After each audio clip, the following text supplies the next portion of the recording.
You are listening to a Dynamicworksproductions podcast. This show is available on iTunes, Stitcher Radio Network, and many, many more podcast services around the world. You can find all our content, music, videos, books, podcasts, and more on our website, www.dynamicworksproductions.com. Have questions, comments, or concerns for us? Head on over to the social tab on www.dynamicworksproductions.com if you'd like to talk to us. Now, on with the show.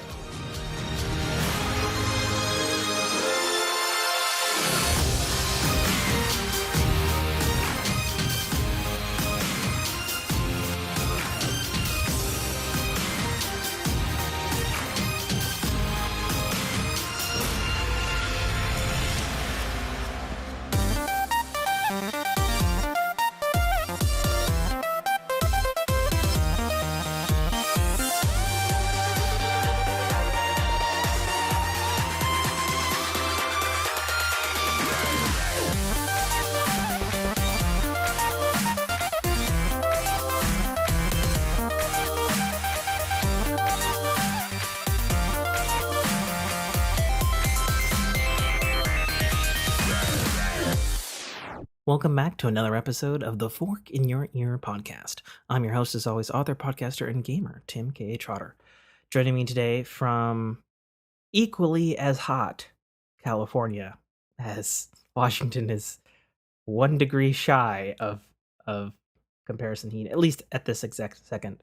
The one, the only, the cat fightiest of foos, Nate Foo. Hello, hello. Cat ASMR here. Oh. Because you are a little fucker. I love you to death. You're absolutely adorable. Yeah. But you're locked in my office all day because I can't integrate you with the rest of my cats. Yeah, so now I'm sitting in here. Yep.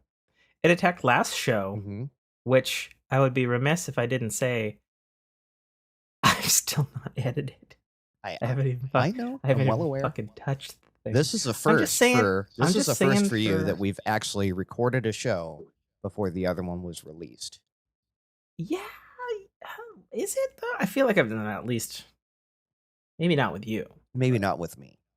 But you were also doing them weekly back then, so I kind of gave you a pass for that. That is also true. My excuse is the heat. And I've been working on my marriage. That's my excuse.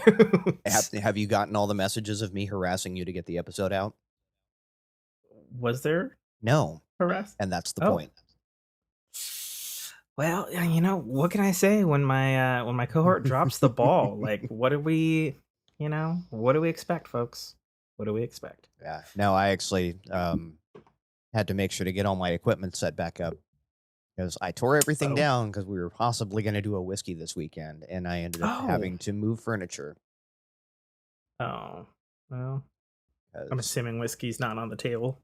No, still. No, we wanted to, but Ian just got a new desk, and so his whole office was in disarray. Had an old desk, so we're getting part of his wife's old desk. His wife took over his old desk, and that was all. If we're gonna, we weren't gonna podcast outside this weekend. Hell no, or last weekend. Way too damn hot. Yeah. And doing it in the office needed the office to be actually in some sort of order. So right. Yeah. So yeah, I got harangued into rearranging the office with him, and then when we were done, it was like, okay, Jack and Coke, sitting down, not doing Jack. Like we're just again way too damn hot. Yeah. But yeah, all my stuff was in a bag since I think I finally brought it in the house on Thursday. It's been sitting in the back of my car, and I'm like, we have a cast tonight. I think I need to actually plug all this stuff back in so that I don't have what happened when we started here. Well, I was going to bring it up in technology and life and all kinds of other stuff, but I had to redo all of my, shall we say, power management in this room so that I could maintain ACs while also being able to fucking play a game. Right.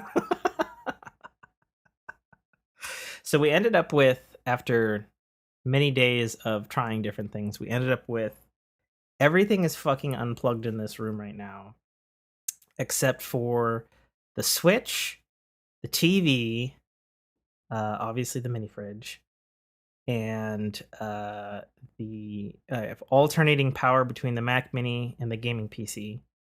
But the gaming PC is running off an extension cord that goes way the fuck to the other side of the house to an outlet On a that different after circuit. popping on a different circuit after popping many breakers, and by many I mean all of them.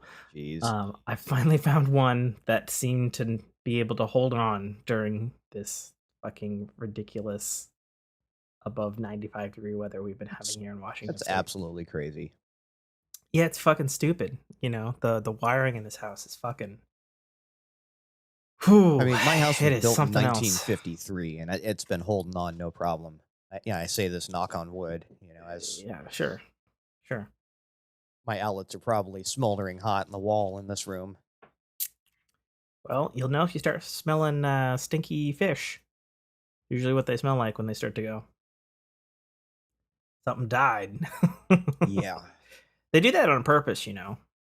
Oh, that's good. Yeah. Or at least so I'm told, that the plastic in them, when they get above a certain temperature, they specifically make a stank so Right. bad that you wonder what the fuck. What the fuck died in my walls? And it's Yeah. I remember that actually happened back in my folks' house. It was the outlet behind the refrigerator, of course, so nobody ever saw it. Mhm. We're like, what the fuck? And we went to take the like little plastic cover off, Mhm. and then like the plastic of like where the 3-prong jacks Right. are like just disintegrated Mhm. like as soon as you touched it, and I was like, Oh, there's 3 exposed wires. Yeah, it was fucking, it was gnarly. I'll never forget it because I was like, oh, okay, so that's what happens when those things get too old. Yeah. Got it. You know.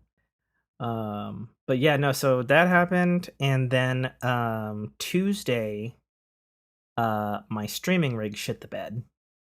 So, and not only did it shit the bed, but it shit it in a way that took out all of my lovely settings that I figured out how to save in Streamlabs.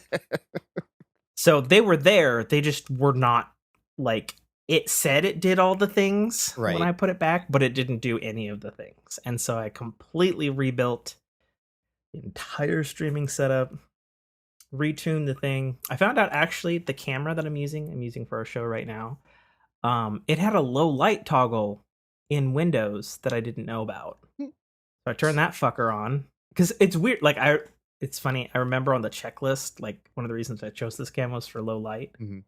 I knew I'd probably do a lot of streaming at night, and it never occurred to me that I would have to turn the fucking thing on in Windows. But I guess that's my bad thinking that, you know, Windows would just be intuitive. But Right. you know, that's so it goes. So I completely redid that. And what surprised me though, because you helped me with the initial setup, did not get it working the way that you and I set it up. It went a totally different way. Now all of the audio is being passed through to the Yeti and then to the stream now, and it's not even like touching the AverMedia Live Gamer Ultra. And I was like, what the fuck? Interesting. Like Okay. I got it working, and then I just stopped touching it. I was like, all right, Right. you're working. I'm not gonna. This isn't at all the way it was working before. Yeah, but fuck it, I I haven't guess. unfortunately been able to stop by anybody's streams this whole last 2 weeks. Hmm. Well, you know what I found out? In addition to resetting up my stream and getting all that stuff to work, figuring out that I actually had the wrong chroma key setting on, so I was able to make that better too. So I was looking at my Twitch stuff, and apparently I only need 5 more subscribers to make affiliate. Mhm. And I was like, what? Not subscribers, but followers. Sure. Because those are different. You can't get Right. subscribers until you get affiliate. Right. Right. Well, you know, whatever. I'm new. But I hadn't looked at this stuff, and I'd just been Yeah. doing it.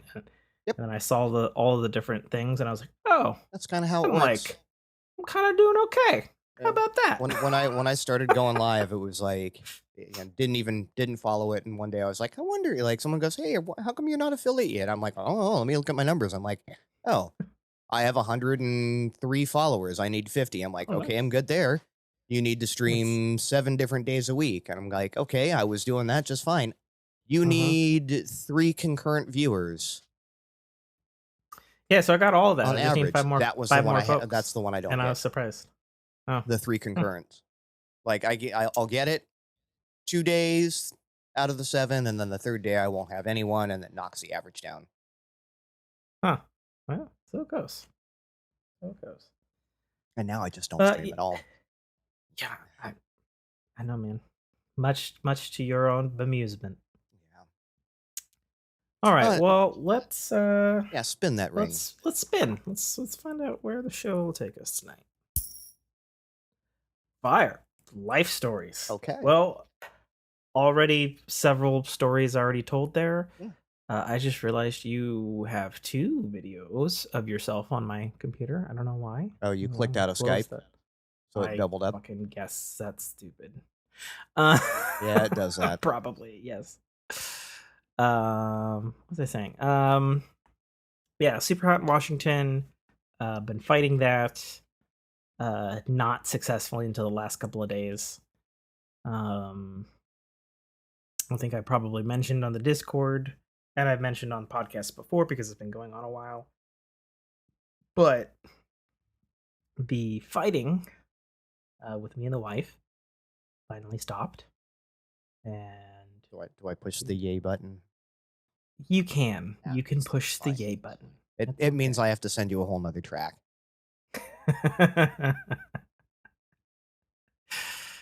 um, But you hear it in yeah, your head, so so the sentiment is I there. do, and I'm sure our listeners do too.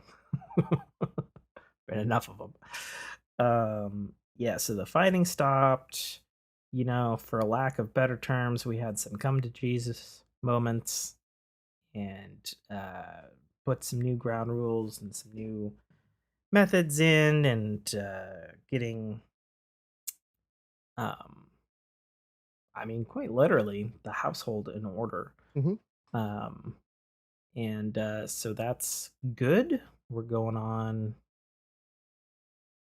about a week of that, and hasn't been any fighting, and things are keeping done, and cleanliness is in, and um, you know, various other things I've probably complained about on the show that she's probably hates me for talking about on the show have been remedied at this point. I think we still have a ways to go to, we kind of took at it from like household and like marriage status Mhm. and like what we expect of each other on that, and then like that's like one column, and then the other column is the sex or the lack thereof. And we've got a ways to go on that one, but Right. um, we did have successful sex the other day for the first time in many many moons, so that was something. Golf Um, clap. Golf clap. much to my surprise too. Uh, so things are okay. What's not okay is my bank account.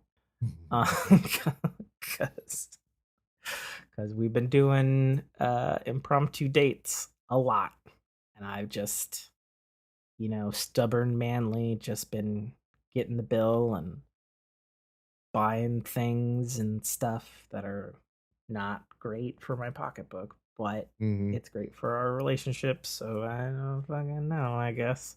Yeah. um yeah, No, I feel you on you the know I feel you on the finance thing. That's something that this time of year always right. sneaks up and surprises. Obviously, there's the 1 month of the year that my wife doesn't make any income because Mm-hmm. the way school paychecks work. This would be Right. that month. Um, Right. and then, of course, she has to entertain the children over the course of summer because I'm still working. Right. So there's frequent zoo trips, zoo memberships. They went down to SeaWorld the other day. Um, Those things are not cheap. they're not cheap. Right? What the hell? Disneyland trips, just stuff in general, and it's like, Disneyland without you? Is that a I'm thing? fine with that. Like, I'm Okay. not a big fan of Disney. At least Disneyland. I'd love to do all the Star Wars stuff, but Sure. that's about it. But yeah, so that's kind of stuff just that adds up over the summer. And then, of course, Sure. I get home from work and there's a new Amazon package sitting on my front porch like every other day. I think you complained about this last time, man. Yeah, For sure. it still goes on. And it's just like, uh, I don't know where you think the money comes from. Well, that sucks. So, but I don't know. Things are looking up. That's good. Like In the other I'm area. happy about Yeah, that because it's been a I long know what time. it's like when the marriage is, dicey. It's just like, Questionable months before that, but this July, man, holy fucking shit. mhm, I'm just glad, she went down. Her grandmother died. She went down. She did her funeral. I was hoping that was gonna unburden stuff. It did not. no, But shortly thereafter, right. we were able to finally, And I always, and it may have been related somewhat. There sure, could have been I, something like I got to bottle 100%. stuff up so I can get through this moment, and now that it's done, Yeah, right? yeah, and she's a bottler, hmm so Most people are. that's, I don't really bottle. I I feel said like I don't most bottle, people. but I will say to be analogous to perhaps a comedian, this show is often cathartic hmm for me in that sense, you know. Um, so I don't know. Maybe I would bottle if I haven't been podcasting for the last 15 fucking years. I don't know. Maybe. Right. Yeah, that I don't was know. Maybe. kind of how I Maybe. Maybe was with not. therapy. Like when I knew I had that weekly thing that I could go and do, you know, Mm, I did. Yeah, I can suck it up on a Thursday, right? I'll make it through the weekend. Weekend will be okay, and then come Tuesday when I go see my therapist, I'll unload. And that was just enough that I could go. I don't need to deal with this today because I knew there was somewhere to get that energy out. right. So Yeah. I mean, there's just many things in life that are good for that. I suppose podcasting. I was gonna say. I mean, I don't do that, but I know friends. Friday night beers with the guys. yeah, Like I know that the that's gaming and streaming, that's the thing. I know sometimes, not always, but my Tuesday night game nights with my PSN boys can definitely be cathartic, even if I'm not talking about it, hmm anything specifically. So yeah, so yeah, so things are doing better in that front. I don't have specific complaints right. at this time because we've done a large amount of work. Good. We just have to keep at it and not let things slide. And we're kind of back to a place where you know because I mean we were saying to each other, like, are we even like fucking friends? Like, we hmm used to do this, we used to do that, we don't do anything like that. you know Shows and dinner are fine, but shows and dinner are also like comfortable and too easy. And then it's like, okay, well, nothing important gets addressed, or you don't get that. Right, you're not in I a don't know. setting that you can actually have a meaningful conversation. Like I'm Sure. not going to discuss my sex life with my wife over sushi at the bar, Sure. right? Uh, The neighboring table does not need to know anything about that.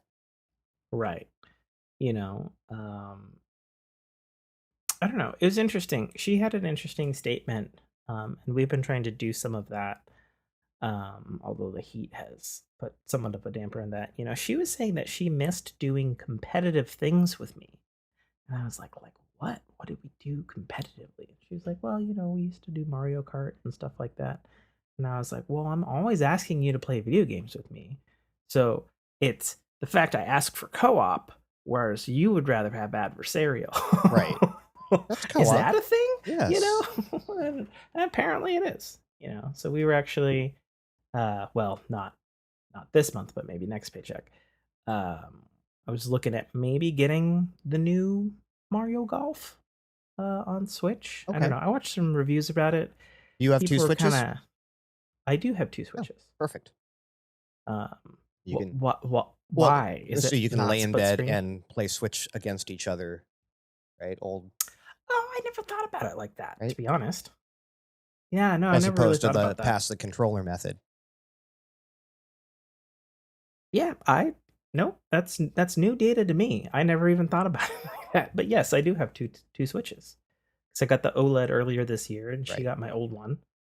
So it's downstairs hooked up to her TV. So yeah, sure. I mean, Well, I but I know for suppose with a two long Switches though, time. I'd need two copies because it's Nintendo. Maybe family plan. I Probably. don't know how that all works. No, I don't think it's that generous. Okay. No. But as a workaround, although we still haven't done it yet, because we do have Nintendo Switch Online, I guess they'd have the 64 Mario Golf, and a lot of people were saying that that's actually like really good starting place. So I was like, okay, yeah, sure, I already have it. Let's give that a go. I guess it's the only Mario Golf that has a putt putt mode apparently in it. And I was like, Okay. okay, sure, go for it. So yeah, that's what I got. I mean, what do you got? You know, other than still employed? Still employed. I'm actually. I ask that every fucking episode. Yeah, I've been doing it for 17 years, so I would Yeah. hope that I'm still employed. The buyout is still going through. We get to meet our new boss next Monday, not this Monday, next Monday, right Okay. as we transition into the split shift. Oh, Not quite going 24 hours yet, which is nice. So that'll be the end of this month. okay. Um, but yeah, like same kind of stuff going on around the house. You know, it's summer's come along, and this is the rough spot. Um, Hmm. Everything comes due. It's unfortunate timing that both cars' registrations are all both due in July. Like, Right, I'm starting to do my payment if it plan on my taxes. That, of course, had if to it start in July. if it makes you feel any better, and I know it's not the same thing, but perhaps monetary wise, it is. Um, I had like this big old fat bill this month, and I was like, what the fuck? What are all these charges on my card? And I looked and I was like, oh, my Costco membership, my Amazon membership, my Xbox yearly, my Yep. my PlayStation yearly, my Nintendo yearly. And I was like, oh, it's in July. Fuck. Yeah. And I forgot about it, and I was Yeah, like, and it's one of those when I okay. signed up for all these things, it didn't even dawn on me that, oh yeah, these are Sure. all coming due in July. So Yeah, yeah, not smart to do just them all in one month. just getting hit Not with smart. just getting hit left Just and saying. right with some pretty expensive purchases. Mhm. Um, so yeah, that's again August being the month that we don't get a paycheck from half of us, and Yeah. I'm still going through a garnishment. So Mm. I'm already losing a lot of my paycheck there. It's just like I don't know how I'm supposed to make my mortgage this month. I honestly don't Okay. know. It's just the math isn't there. I don't have the money. So Yikes. yeah, I guess. which of course that Wow. and coming from someone that just recently went through just I don't know where the fuck my next meal is coming from. Oh yeah. Um, Yeah. that puts huge It's strains. usually spam. Yeah, That's where my next meal came huge from. strains on the relationship, Sure. right? Because not only do Yeah. I have to have, I have me to feed, my wife to feed, two Yeah, kids you to got more feed, mouths. right? 4 cats. Sorry, 5 cats. Well, just eat one of the cats. You know, tempting. I'm just saying. I know. Try explaining that to the kid though, who just cuddled the cat yesterday, where the cat went, and suddenly we have a cat-shaped meal. Just be like, hey, it's just tough life facts. You're like, cool, you want to eat? Yeah, that's trauma And that I don't need to be You know, they're probably like, yeah. And they're like, cool. I don't we need gotta them eat this cat. telling that to their therapist when they're 18. It's bad enough. There's enough underlying crazy in this family on both sides.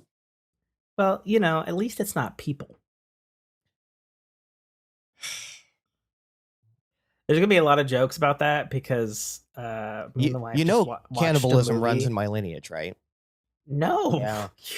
you've never mentioned that. Well, Indonesians. Jesus. The Indonesians did, you know, they ate people.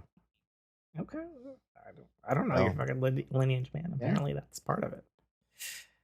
But yeah, as such, one of the most recent changes, and this is tonight is going to be interesting because this is the first time I stayed up past 9 o'clock since I started. But I'm now taking medication to assist my mental health.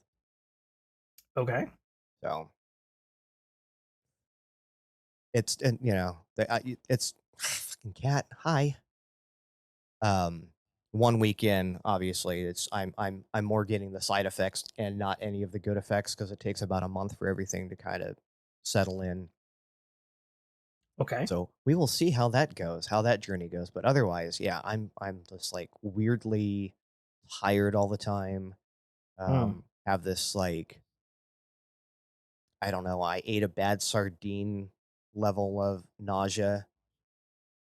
It's a very specific nausea. I Right? actually like sardines, so I know what you're talking about. Right. It's like That's a very specific. I'm not going to throw up, but man, something doesn't feel right. You're like, oh man, did I swallow too much of the bone? Right. Did I? Yeah. You know, like, hard to say.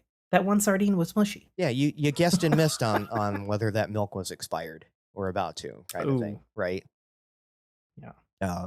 See, I'm really bad at that stuff. I think we've probably been over this, but like I have a very, very, very ultra low, almost, not quite, non-existent sense of smell. So like my caution when it comes to liquids and things that I cannot see visible mold on, or meat, for example, right, is like, man, I don't got anybody around. I got nobody to sniff this for me. I think it looks okay. Right. It's not always the case. Your danger sniffer is broken, huh? Yeah, no, it's been broken for a long time. But like I can smell like specific things. I feel like a broken record saying this. I'm sure I've said it on the show before. Like I can smell like red vines from like 5 miles away, and I can smell other things sometimes. Other thing. Okay. I don't know. I was just trying to think of what I usually say in these scenarios, and usually it's always red vine, and then there's like another thing, but I don't remember the other thing right now. So you know, whatever.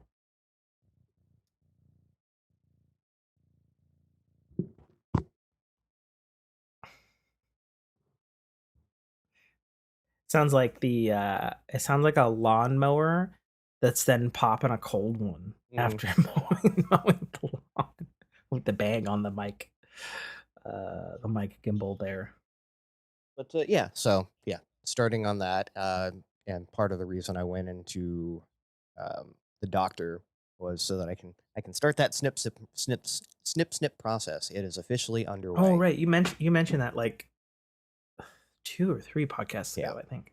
Yeah, that it was going to get done. It's now officially in progress. I got my referral to the urologist. Scheduled? Yeah. Well, no, not yet. I've got to go see the urologist. And then of course I got my old man vaccines. You know, the pneumonia vaccine. Yeah. Oh, okay. Gotcha. Also got my little card, you know, that I have to shit on and send away to make sure I don't have rectal cancer or colon cancer. I have not done that yet, and I'm not looking forward to whenever you got 10 more I years. need to do that. Yeah, you got about 10 more years. Cool. Because I actually asked about that when I had that checkup, earlier this year or whatever. Goes back to the other things, and Jessica wanted me tested for infertility and shit. And I was like, do I have to do the thing where they shove shit up there? And they're like, no, not for a little while longer. Right. And I'm like, okay. 40 to 45, depending on your family history. So, yeah. And I successfully put it off until 47, until I actually needed to go to the doctor. And yeah, so I'll probably get the finger in the tush from the Okay. urologist. So, Fair enough. yay.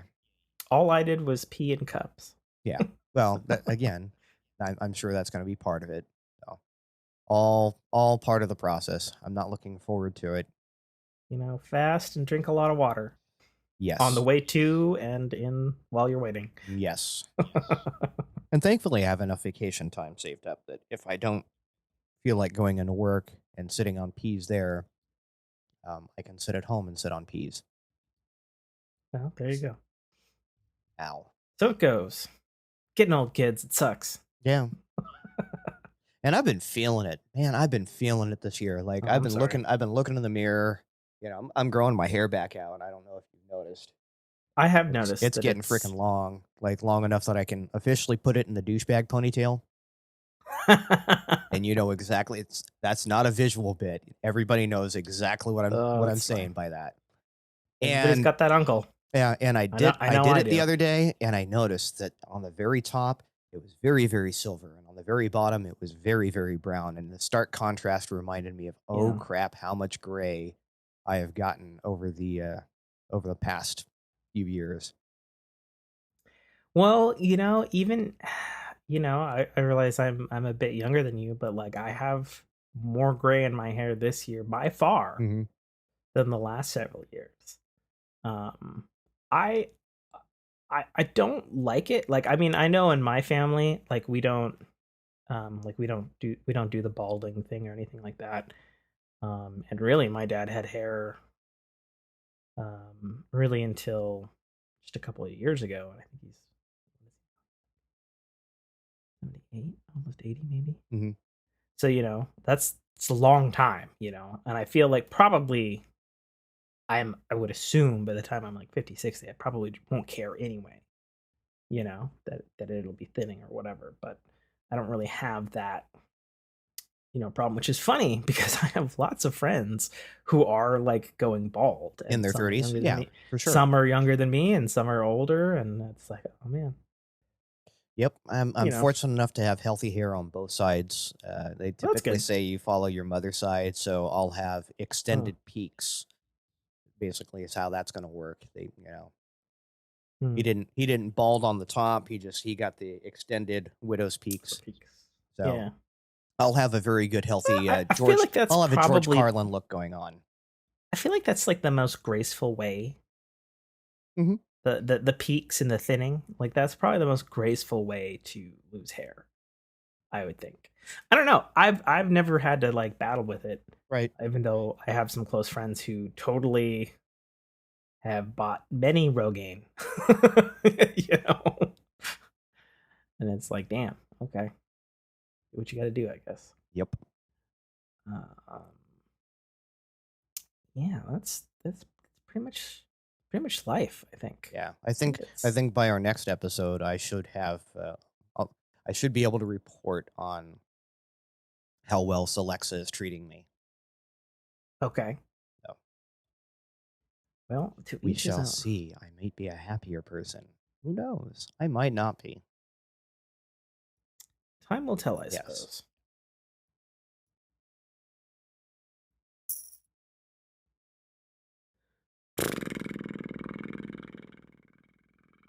Which one is this? What was it? Air? Talkie Talk.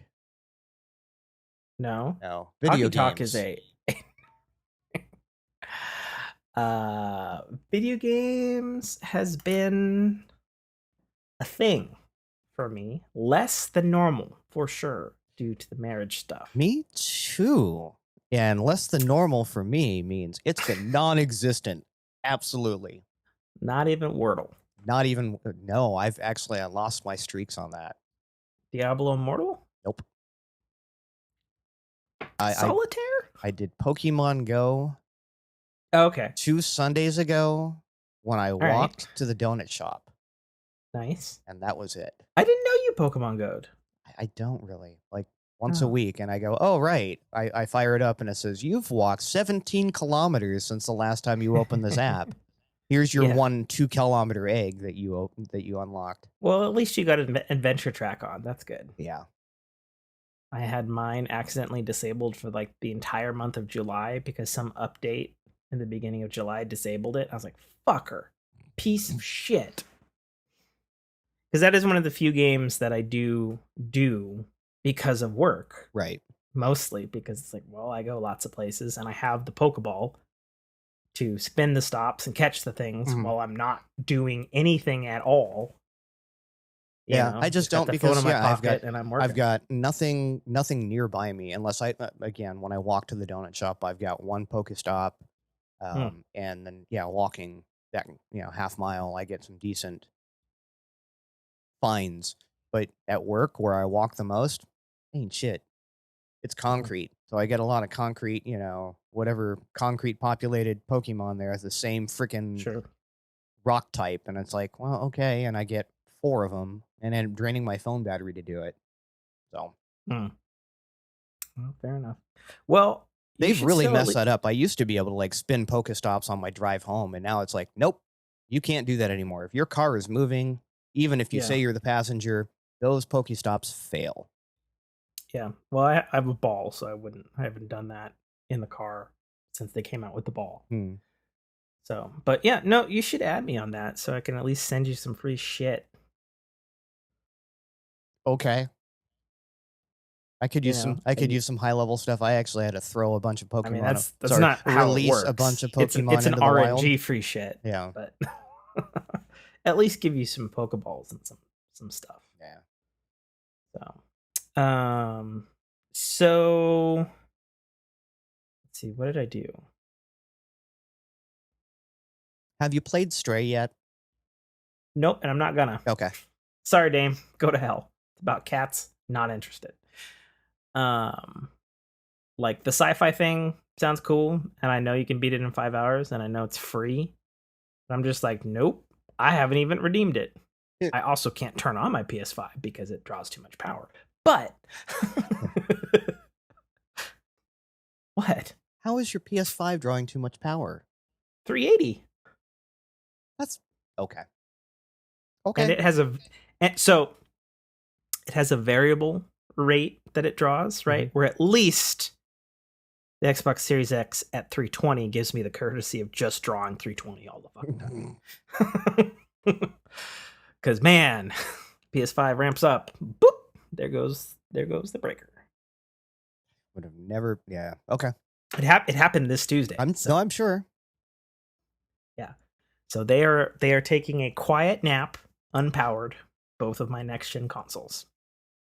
But that's fine because the only thing that I care about came out yesterday, which is my Xenoblade Chronicles 3, which I did finally get to stream. I was very late on that. I was going to do it Thursday night at 9, but my Thursday got totally all fucked up. So I'd taken a half day because I was going to go with Jessica to the dentist. She had a panic attack last time she went to the dentist, and I was going to be there with her to comfort her. And we just showered. I got off work. We're like about to leave, and she gets a call that her fucking dental thing is canceled. And I'm like, what the fuck? They were all very apologetic. Some surgery went bad, and the doc was still in surgery, and they were gonna have to bump. And I was like, okay, I get that. Sometimes shit goes wacky with teeth, that's for sure. Obviously Jessica was pissed, but and we kind of planned. We were going to go there, and then I was going to take her to Barnes & Noble because books are her happy place. And there happened to be one near the dental office that's up north from us by quite a bit, actually. So it's not a small drive just to get to the dentist. And so I was like, well, I can take it to Barnes & Noble anyway, and we can maybe try to make a day out of it since I'm already scheduled to be off anyway. Why don't we just do that? And then that quickly turned into my good buddy Jay, who's the guy who's been all over the world and just came back from his second trip through Africa while he was hunting lions or some shit. Not hunting them, but hunting them for videography purposes, because that's what he does. And who's Mac Mini? He just tossed me because he's a good dude, and we're using to this day. He happened to be in town and was like, "Hey, yo, you seen Nope yet?" And I was like, Nope. "Nope." He's like, "Hey, do you wanna?" I was like, Jessica, do you wanna?" So then he met up with us, and then we saw Nope. And I'm realizing now that as this story spirals out of control, that's all stuff that I can talk about in entertainment. Well, we'll save the Nope review for entertainment. Yeah. Nope for entertainment. But back to video games. Xenoblade.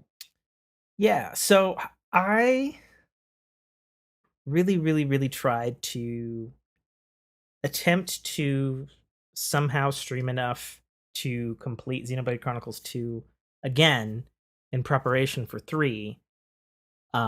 Totally 100% did not make that.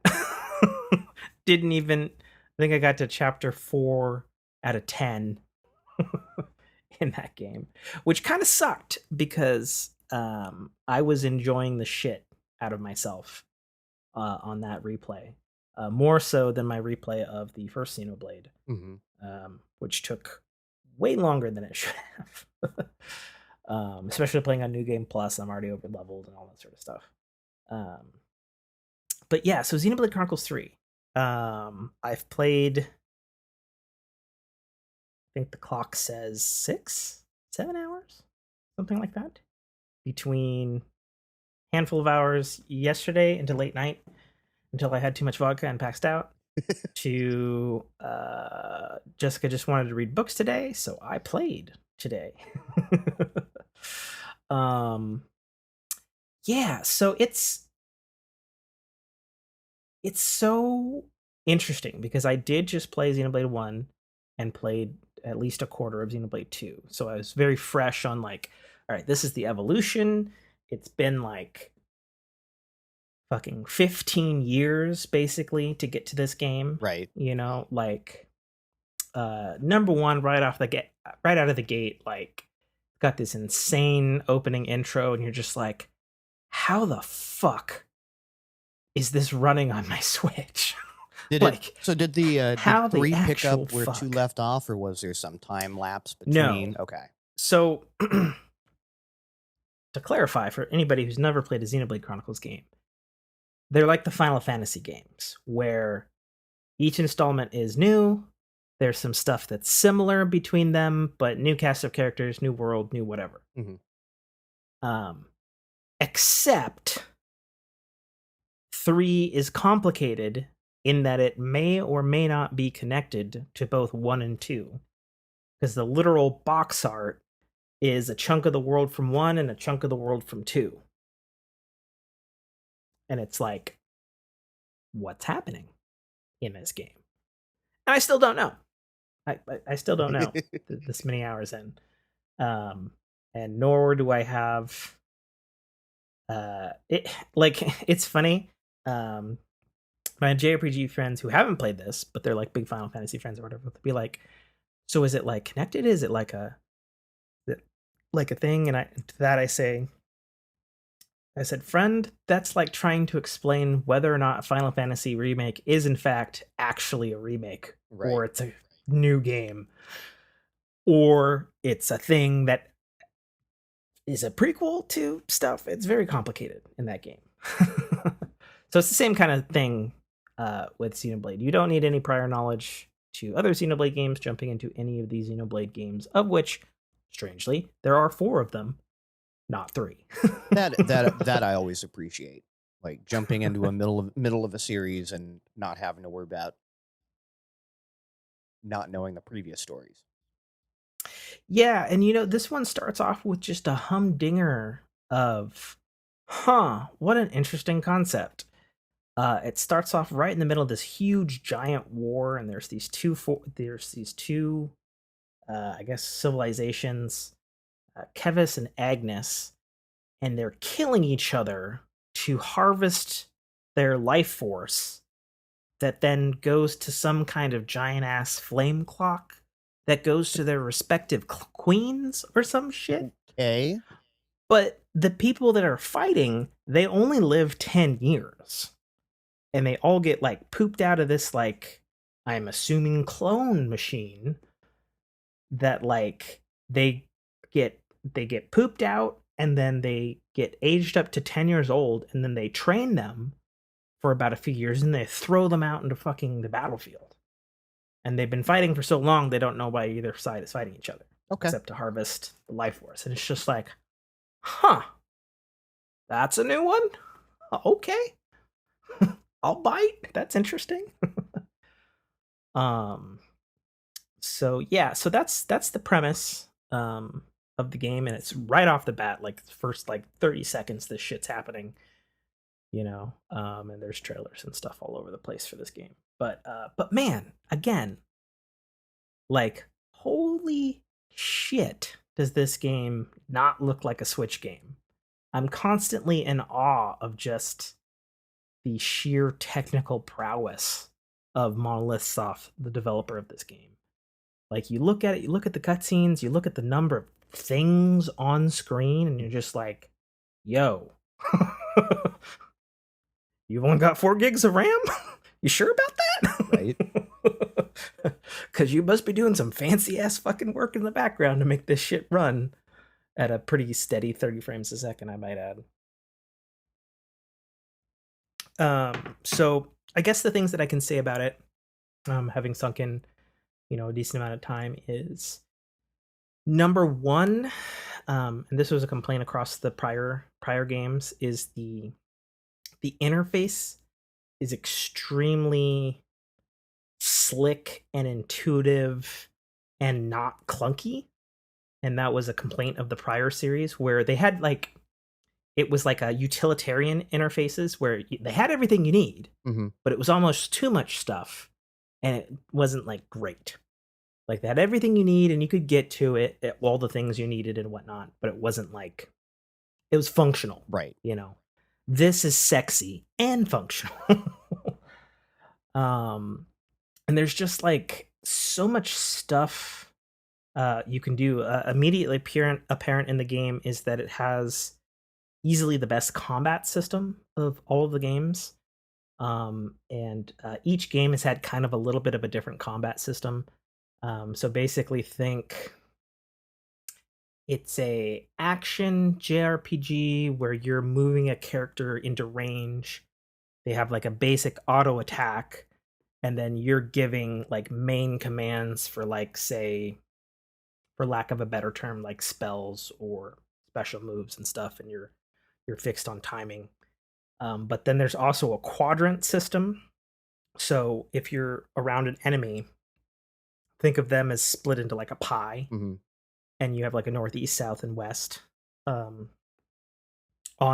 them, and different attacks do more damage or do different stuff depending on which side your character is physically positioned around that enemy. Okay. So that you can inflict status effects like breaking them or toppling them over or stunning them and stuff, so that you can cripple them and beat the shit out of them. In the past games, they actually had, this was actually in all of the Xenoblade games, but kind of not obvious that it existed actually in the games. Like, in the first game, it had like a little exclamation mark that would pop up for like half a nanosecond, and if you missed it, too fucking bad. 2, it existed, but it had absolutely no indications whatsoever on whether or not you were on the correct side to do the correct damage. You're just kind of guessing. Yeah, and that's a little complicated, because even though in all the games you do fight humanoid enemies, but you also don't fight humanoid enemies. You got like weird ass fucking fantasy space crabs or whatever the fuck, and you're like, I don't know, is this your face? Is this your ass? Right. Which side am I on you? And this, they took all that away, and in the bottom right corner there's a fucking arrow that shows your relation to where you are on their pie. I'm like, thank you. Was that so fucking hard? Thank you for putting that in the game. Another interesting thing that sets it apart from the other ones is you can change your character at any time to any of the other characters in your party and take direct control of them. So it's not just the CPU controlling all of your characters if you don't want them to. which is nice because I would say that their AI is very good, but like any game, you're like, fucking come and revive me, come on AI, Right. fucking walk around the fucking stone, god damn it, I'm done, and then you're dead. So you can manually do that now if you want to. The other interesting thing is they have a class blending system, which is kind of unique. I've never really seen this in a JRPG. I've heard of like multi-classing and stuff, especially Final Fantasy IV comes to mind. Their job system, Final Fantasy VI, I believe, as well. So any character's class can be the class of another character, even if their class is not suited for that, or their character is not suited for that class. So, like, for example, like your main character, he's a sword fighter class. You can make him a healer if you want. And if you make him a healer, it swaps out all of his moves to being a healer. And then you get a separate, like, level up bar.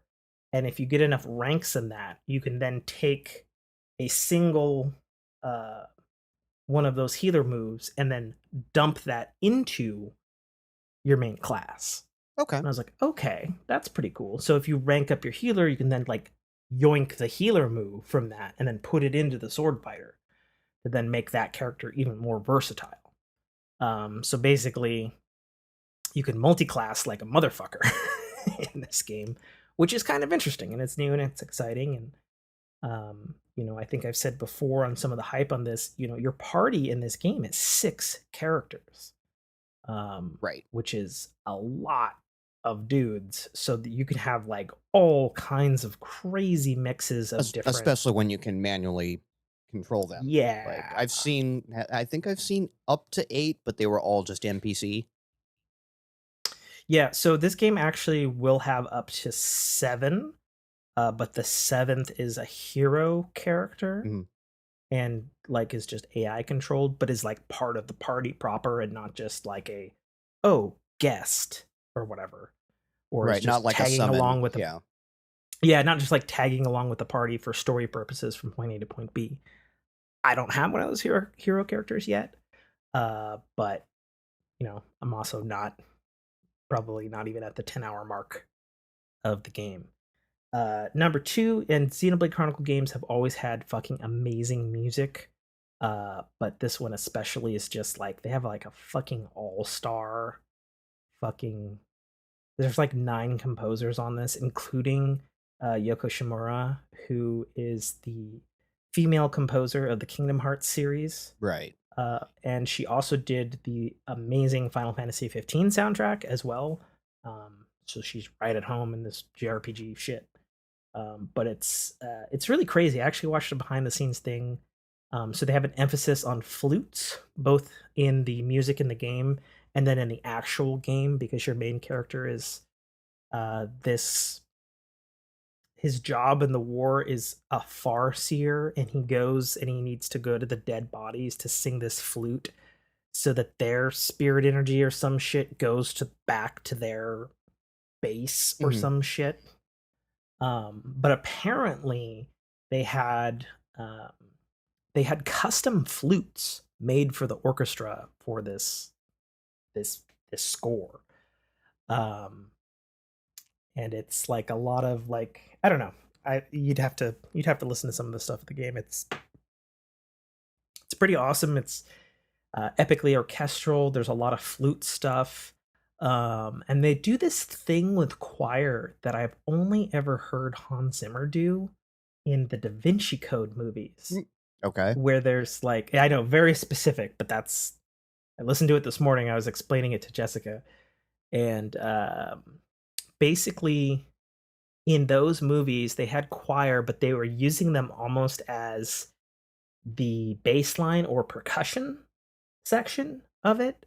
And like I'm not a choir person, but like since we're an audio show, it was kind of like it was like it was like brief breaths, like like kind of thing, but with choir, like full huge 60 people choir. Mm-hmm. But they use that like low key in the background of shit. Like I'm in like this big, the big open field or whatever of the game, and it's like kind of in the background, and it's just like, huh, I don't I don't really use that one in that way usually for these types of things.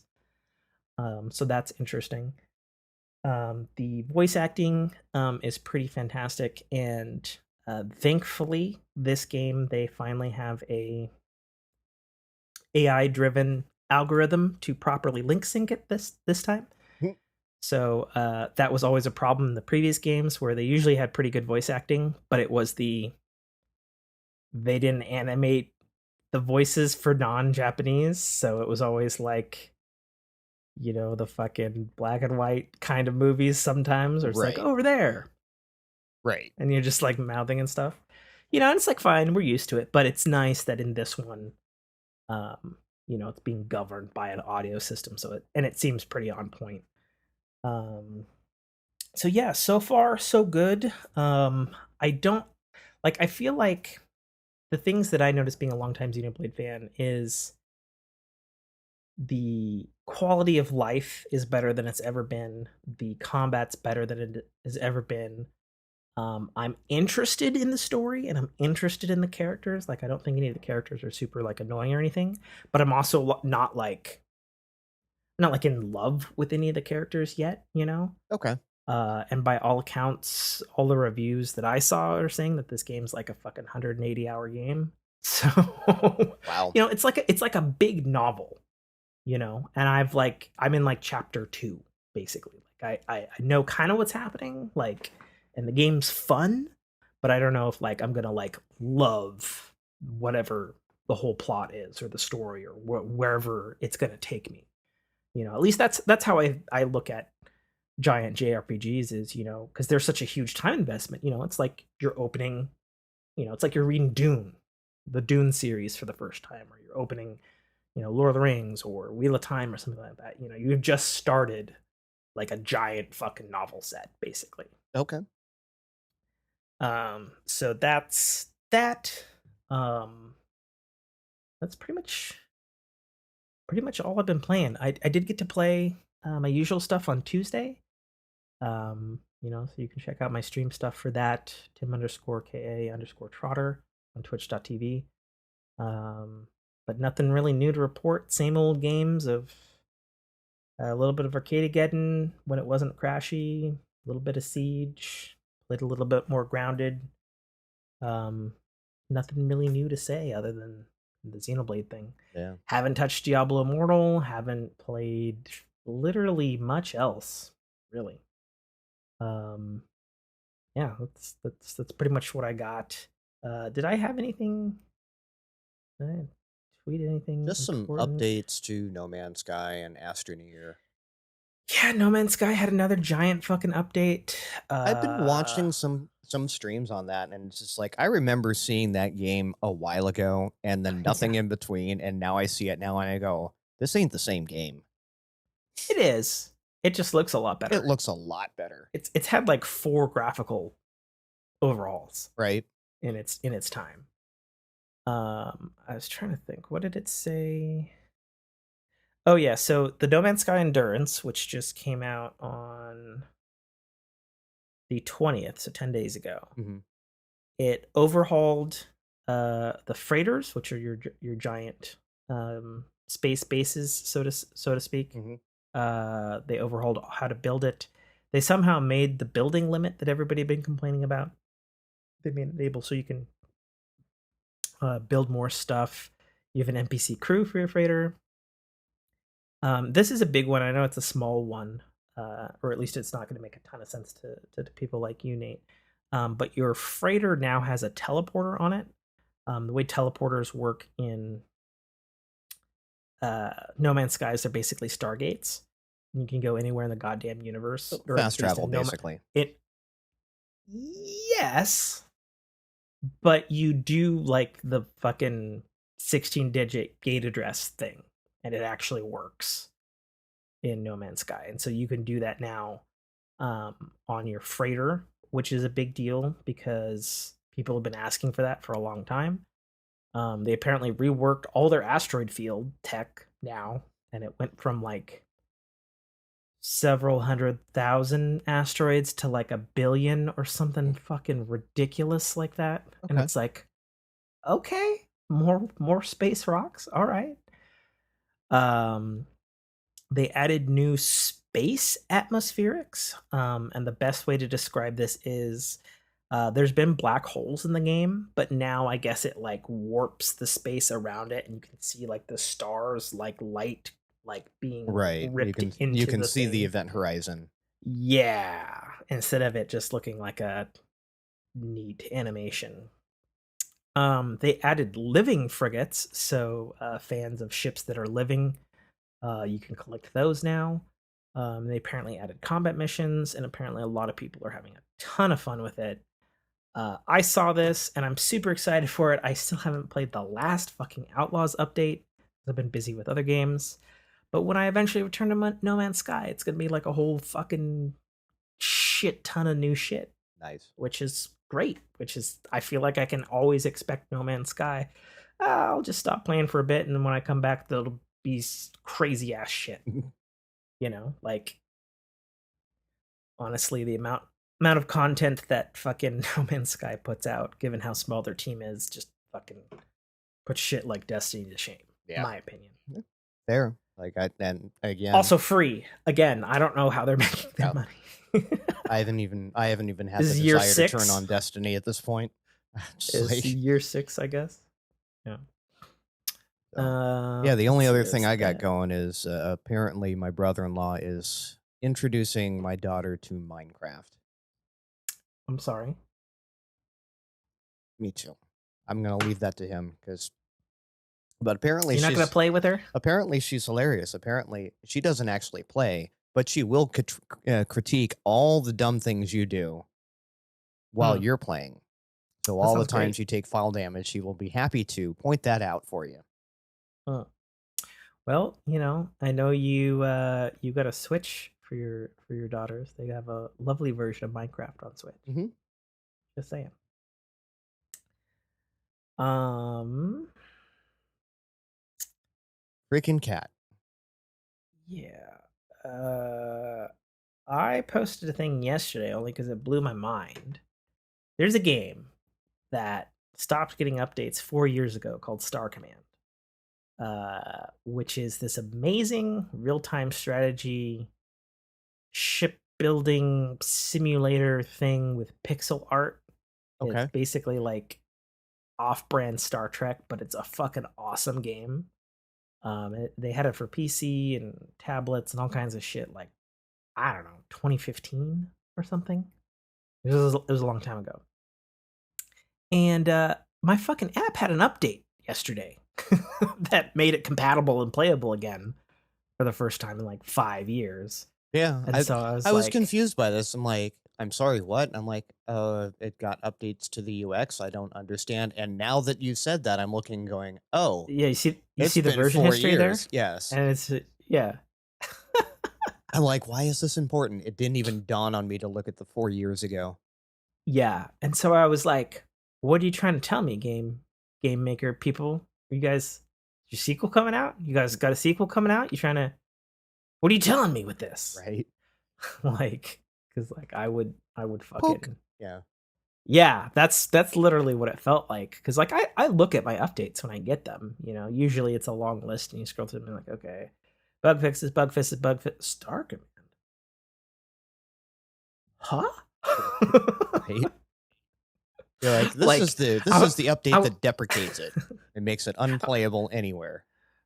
I mean, Apple does a good job of that with just updating iOS every year. Wow. True story. Sorry. No. Truth hurts, right? Yes, it does. Yes, it does. But yeah, no. You have iOS, or I assume it's on Android. I don't know. I never checked years and years ago. Check out Star Command. Okay. I don't know what it costs, but back in the day, it was, god damn it, it was a lot of fun. Best little Star Trek simulation type game, or RTS, building your own ship and hiring your crew, and thing you could ask for in the palm of your hand and or PC, I suppose. Yeah, so I think that's video games. There's not a lot happening in video games. Um, That isn't just absolute grease fire and drama. Yeah. oh, I mean the usual stuff. Yeah. Yeah, yeah, there's like I think what was it? I think I'd reported on last episode. Uh I guess it was EA's ex boss, John Riccatello, who was like, "You're fucking stupid if your game doesn't have Right. microtransactions." Turns out he's actually currently the Unity CEO, Hmm. which I was like, "How the fuck did that happen?" um, Yeah, lots of backlash on that one. yeah, and apparently, uh, he had to make like an address or some fucking fake ass shit that was like, "Oh, Right. everybody's a work in progress, and Yeah. I'll do better." I was like, "Okay." Spin job. Everybody says the same fucking thing. It doesn't mean anything. Right. No. So, yeah, I don't think there's really much happening in video games. Pretty quiet.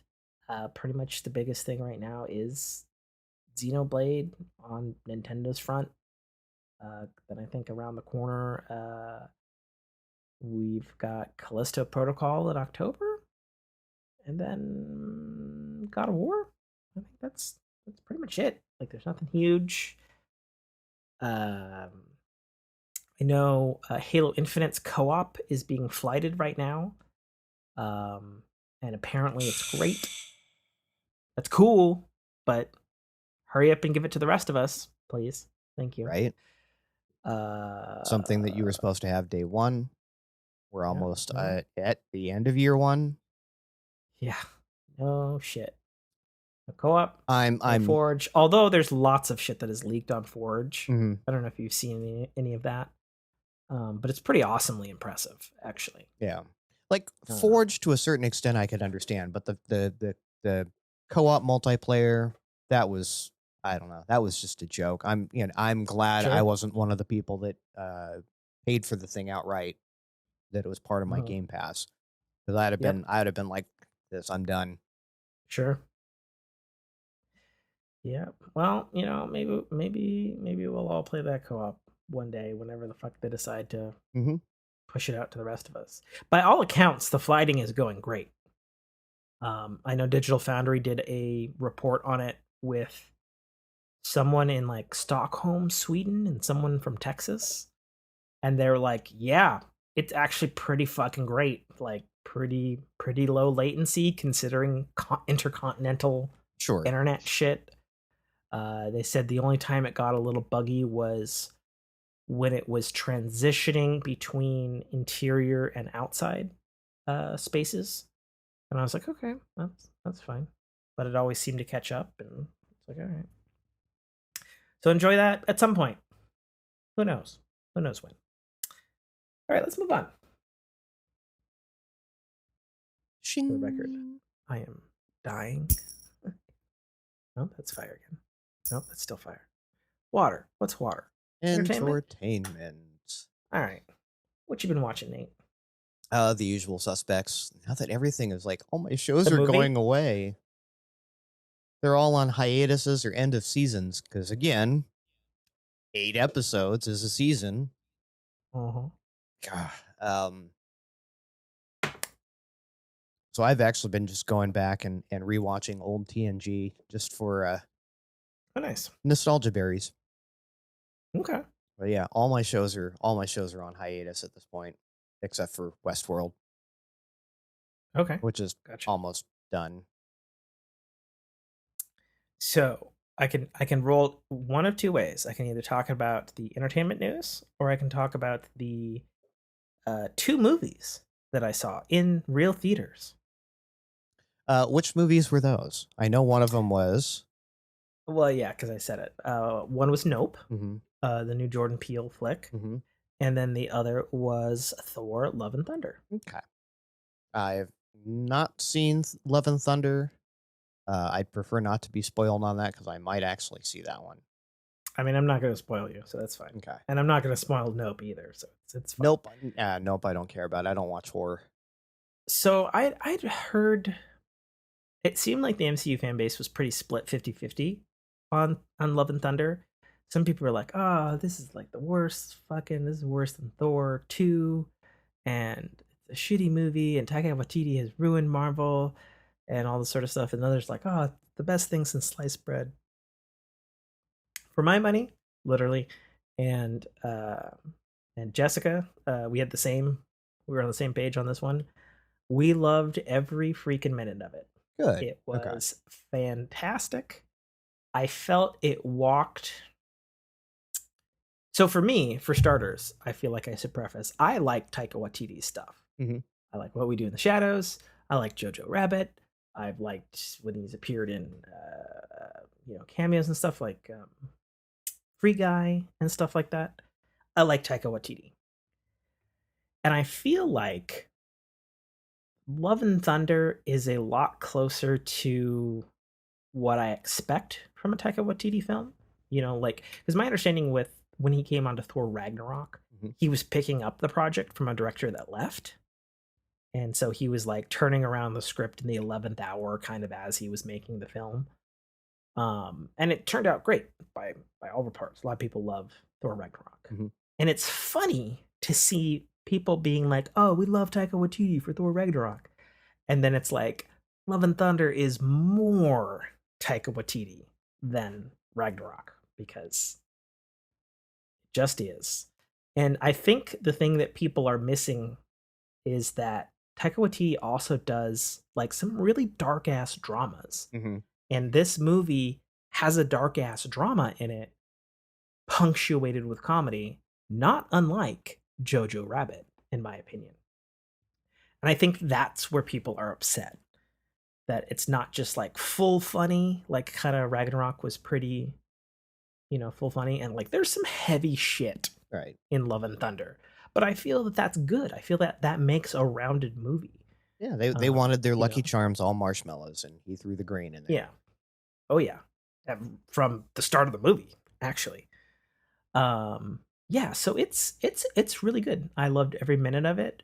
I don't really have any complaints about Love and Thunder. I think it is a fantastic MCU film. For this phase of MCU films, phase 4, I would put it right up there with Spider-Man No Way Home for me. Like I feel like it's probably number 1 is No Way Home, number 2 Love and Thunder, and then Shang-Chi. For in terms of my own personal ranking for how they're doing. As I see a cat fly behind your head. Yeah. It's just right here. Yeah. Somewhere. Classic. Yeah, Love and Thunder is fantastic. I think it's super funny. I think it's super dark.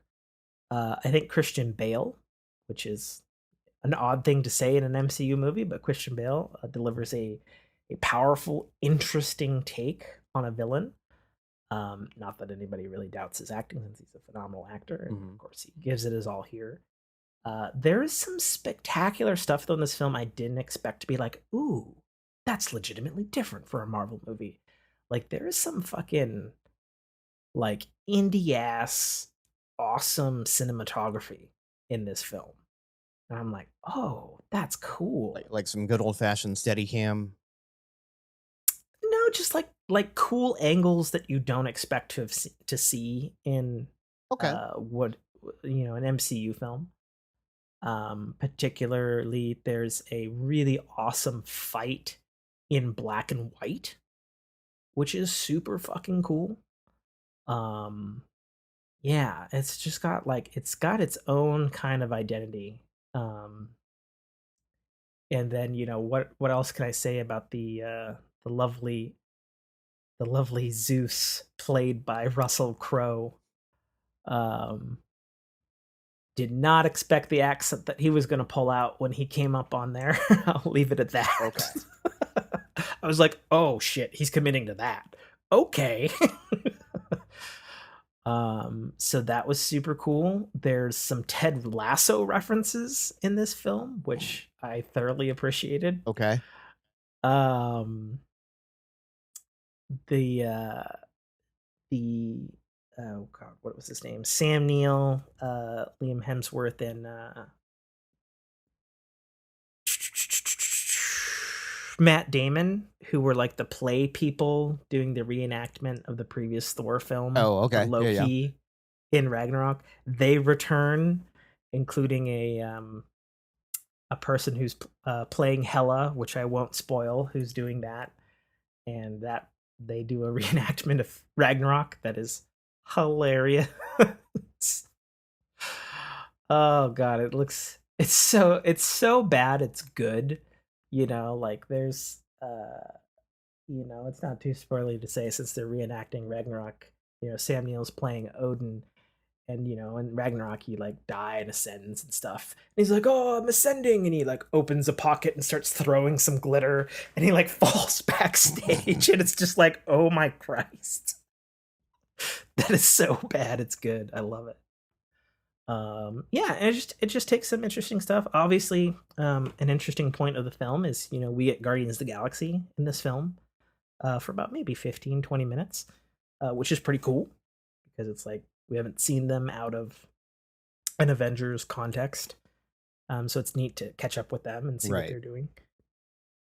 Since obviously They're getting their where movie. we left them in Endgame was Thor was riding off with them as the Asgardians of the galaxy. Mhm. So it's cool to pick up that thread there. And yeah, I love Natalie Portman's return. Obviously, she's playing a Lady Thor somehow, which you'll get why and how, and it actually makes some pretty awesome sense. Um, I think one of the most unexpected things, without spoiling it, I'll just say that Thor's weapons are treated as love interests. Like like Mjolnir, the hammer, Mhm. and his axe are treated like lovers in this film, and it is hysterical. I'll just leave it at that. You'll see when you see it. Okay. Absolutely hilarious. Yeah, and it ends Thor in a really interesting, unique place for the future. I'll say that. So that's Thor: Love and Thunder. I did love it, as did my wife. And then 2 days ago we saw Jordan Peele's Nope. Um, Obviously, I guess you're not a fan of horror stuff, Not so you really. stay you Yeah. stay far away from that. It is such a man. So I'd heard some reviews. Some people have been pretty negative on Jordan Peele's Nope in comparison to his past films that have been showered with praise and Academy Awards and stuff like that. And I'm a fan of his films so far, and I will say that I thoroughly, thoroughly enjoyed Nope. I will also say that this is an unfortunate case of not all of your grandiose ideas that he came up with were properly communicated on screen. Because after we left the theater, we were just like, I think I need to go onto Reddit. Okay. I think I have to actually click on one of those clickbaity ending of Nope explained Right. Everything. type The things. 12 things you didn't know about Nope. Yeah, pretty much. Um, so I don't know, and I will also say that I feel the the genres that the movie are and isn't are not what you expect based on promotional material. Okay. Um, yeah, for sure. And then as to whether there is or isn't an alien in the film, as is implied, I'll say that whether there is or isn't one, how it's handled is in a unexpected way. Okay. is what I'll say on that. But for the most part, I enjoyed the film. There were parts where I was gripping Jessica's hand because I was unnerved.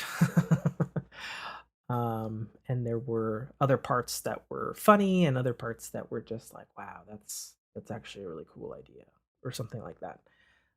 So yeah, I for one will probably be buying Nope when it releases on video on demand, if for no other reason than to analyze the film Right. And go further. back and watch it again and go, did I really miss Yeah, that? Okay. Yeah, I did. yeah, or something like that. It was. I remember walking out of the theater and I was saying to Jessica and my friend Jay, who we saw it with, I was like, man, I've never wanted to listen to a director's commentary so quickly after leaving the theater because I really want to know what was in his head for some of this shit. So yeah, that's my stuff on Nope. Um, yeah, that's what I got on that. So I guess that probably brings us to Westworld, huh? I don't know quite what to say about that. I mentioned in the Discord, I think it's starting to make some sense. Uh-huh. And I Um, think my immediate response was, "Is it though?" it is like you kind of got the you got the overarching why they're doing what they're doing. Sure. It's the when they're doing what they're doing that's still kind of Well, at least for one of those storylines. three of them at this point. Oh, you're still confused on the win on three of them? Mm-hmm. I'm confused on the win on one of them. And that would be our Dolores. Bernard. No, Oh, Bernard. okay, yeah, Bernard definitely. Uh, Yeah. Dolores, not sure what's going on with that one. The when and then what's his name? Caleb? Yes, Aaron Paul's character. yes, Yeah. I feel like his and Dolores, who's not really Dolores, but Christine's right. timeline is the same now. Yes, Maybe. maybe, until they appear on screen at the same time. Maybe. maybe, right. And then of course, Man in Black is Man in Black. Who knows where the hell he is? I think he's the one that's been moving in and out of time the entire time. Hmm. Interesting. Okay. So Interesting. that was the when you said I'm thinking whom, and I said I'm a little fuzzy on the whom, but that depends on the when and which whom Yeah. is whom. Caleb's the same kind of thing. It's like we've seen 3 stories of him, and it's like Our listeners are gonna go, "What the fuck are you two talking about?" Westworld. That's To what we're which I'll talking say, about. Westworld. That I still is love being on the Westworld ride, man. Mhm. Like I don't know where the fuck it's going. Like I have some ideas, but they might be wrong. and right, they You probably know? are. But I feel like that's a cool problem to have on a show. Like there's so many shows out there that it's like, well, pretty sure this is gonna happen, and then it happens, and you're like, yep, I'm not surprised. Right. And then in Westworld, it's like, man, I don't know what's happening next week. Yeah, well, or you have that moment like I'm pretty sure this is going to happen and then it happens, but not in the way you thought it would. Like for all I know, Godzilla's gonna fucking come out of New York Sea next episode. I'm gonna just be like, oh shit. Yeah. Like I don't know, man. Like, but it's cool. It's cool being in the dark, but knowing just enough to kind of make sense. Right. Um, because there's just not too many shows that do that, or at least do that well enough that you're still watching after 4 seasons. Right. I can count very few shows that do that. I feel like it would be probably Breaking Bad, Ozark, Lost, Leftovers, the HBO sequel to Watchmen did that. Coincidentally, was also made by the guy who did Lost and the guy who did Leftovers. So Mhm. some that's his mo, which I'm fine with. Um, So yeah, I don't know. But I know we're running out of episodes, Nate. So I don't know Right? how That we're gonna is, get to what do we got? again, 3 we're left now? two And I'm now. like, fuck. Pretty sure it's 3. Because wasn't last week 5? And we get 8? Good question. I'll Google it right now. You Google that. I'll Google that right now. But yeah, like they've dragged their feet on a lot of stuff, and it's finally like some things are starting to mesh together, and that's why I was saying like some of it's making sense because some of the stories are starting to line up. You're getting the Yeah, so we watched episode 5, which is Zongizi. yes, I don't know why it's called that. And this week's episode on July 31st will be called Fidelity, which sounds super cool. Because I am curious about that whole thing. right.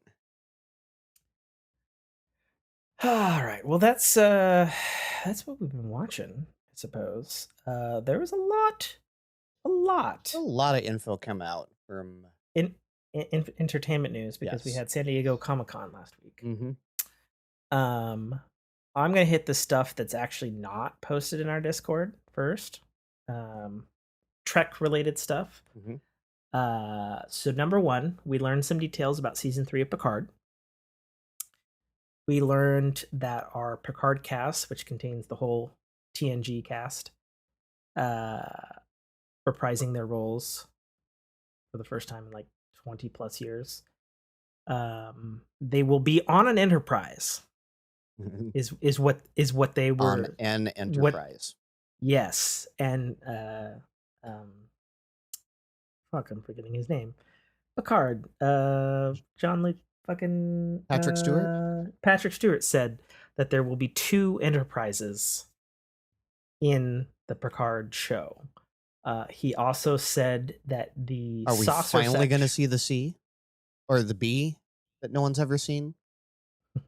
Maybe. No, they had the B. No, yeah, the B we've seen. The C we haven't. Yeah, it'd be the C Yeah. because it got fucked after Nemesis, I believe.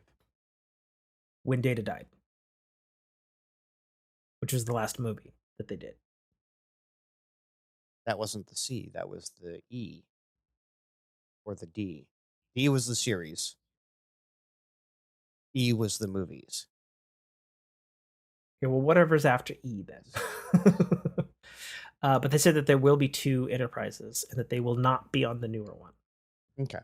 Is what they stated. He also stated that the saucer section from Star Trek Generations that crashed in that planet has been turned into a museum and they will see it in the series. Okay. They also said that there will be a female antagonist that isn't the Borg Queen? No, they said that it will be on the level of Khan for Picard. And I was like, oh shit, okay. I don't know who that would be. Maybe it's a new character, maybe not. Yeah. Hard to say because there's a huge history to pull from. Right. It could be a lot of things.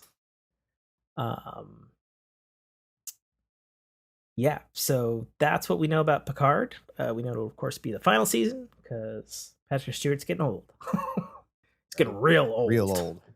Even though fucking Bill Shatner is running around at fucking 93 going to fucking space and shit. Yeah, but Bill Shatner is not showing up on screen trying to act the part either. Nope, he's usually just playing Bill Shatner. Yep. Bill Shatner as Bill Shatner. So we learned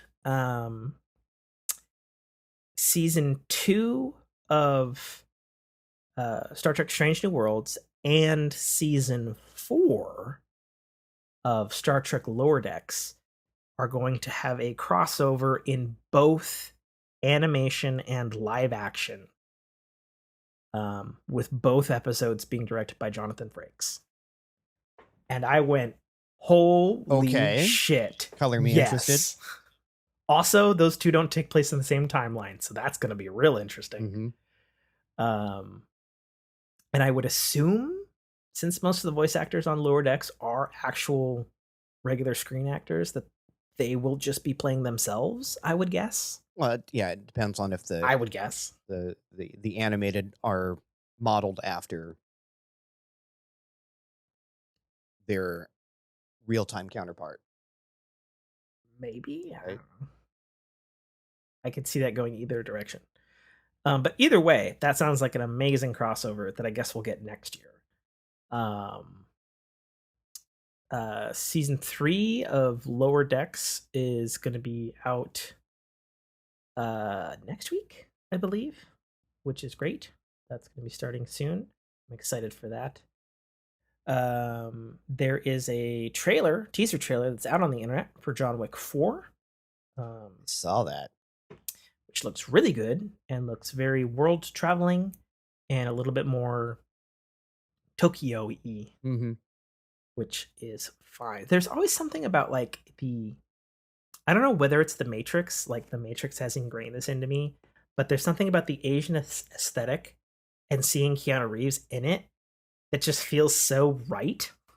And I don't know, like what, like is it because of the Matrix? Like I'm trying to, It must be like because maybe it is. he knows It kung has to fu, be. right? He does. You know, Baba Yaga knows kung fu. You know. Yeah. Um. I don't know. I like.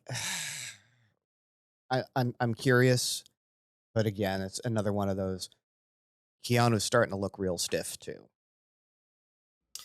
I mean, yeah. I don't know how many. I assume because it seems like he's been doing more action movies of Mhm. late, and I almost think it's like, well, I'm gonna fucking pump him out while I can, Right. kind of thing. Because he's God, what is he? He's got to be 50 now, right? Something like that.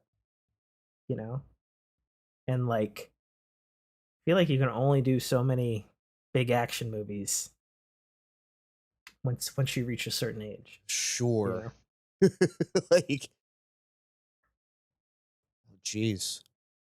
He was born in is he? '64. He's almost 60. Dang. So that's what is that? That's him and Tom Cruise, right? Mm-hmm. As being like the oldest 58. action stars. I mean, I guess if you want to count Arnold Schwarzenegger in Dark Fate as Sure. being, you know, But I guess when you're playing a robot, it's okay that you can't move real fluid.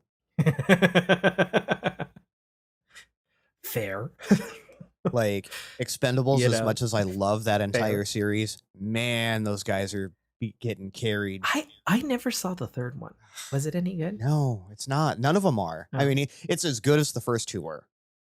okay. So that one was good, and I thought two was not good. Yeah, there So, you go. but It's every bit as yeah. It's probably right. It's no better than one and no worse than two.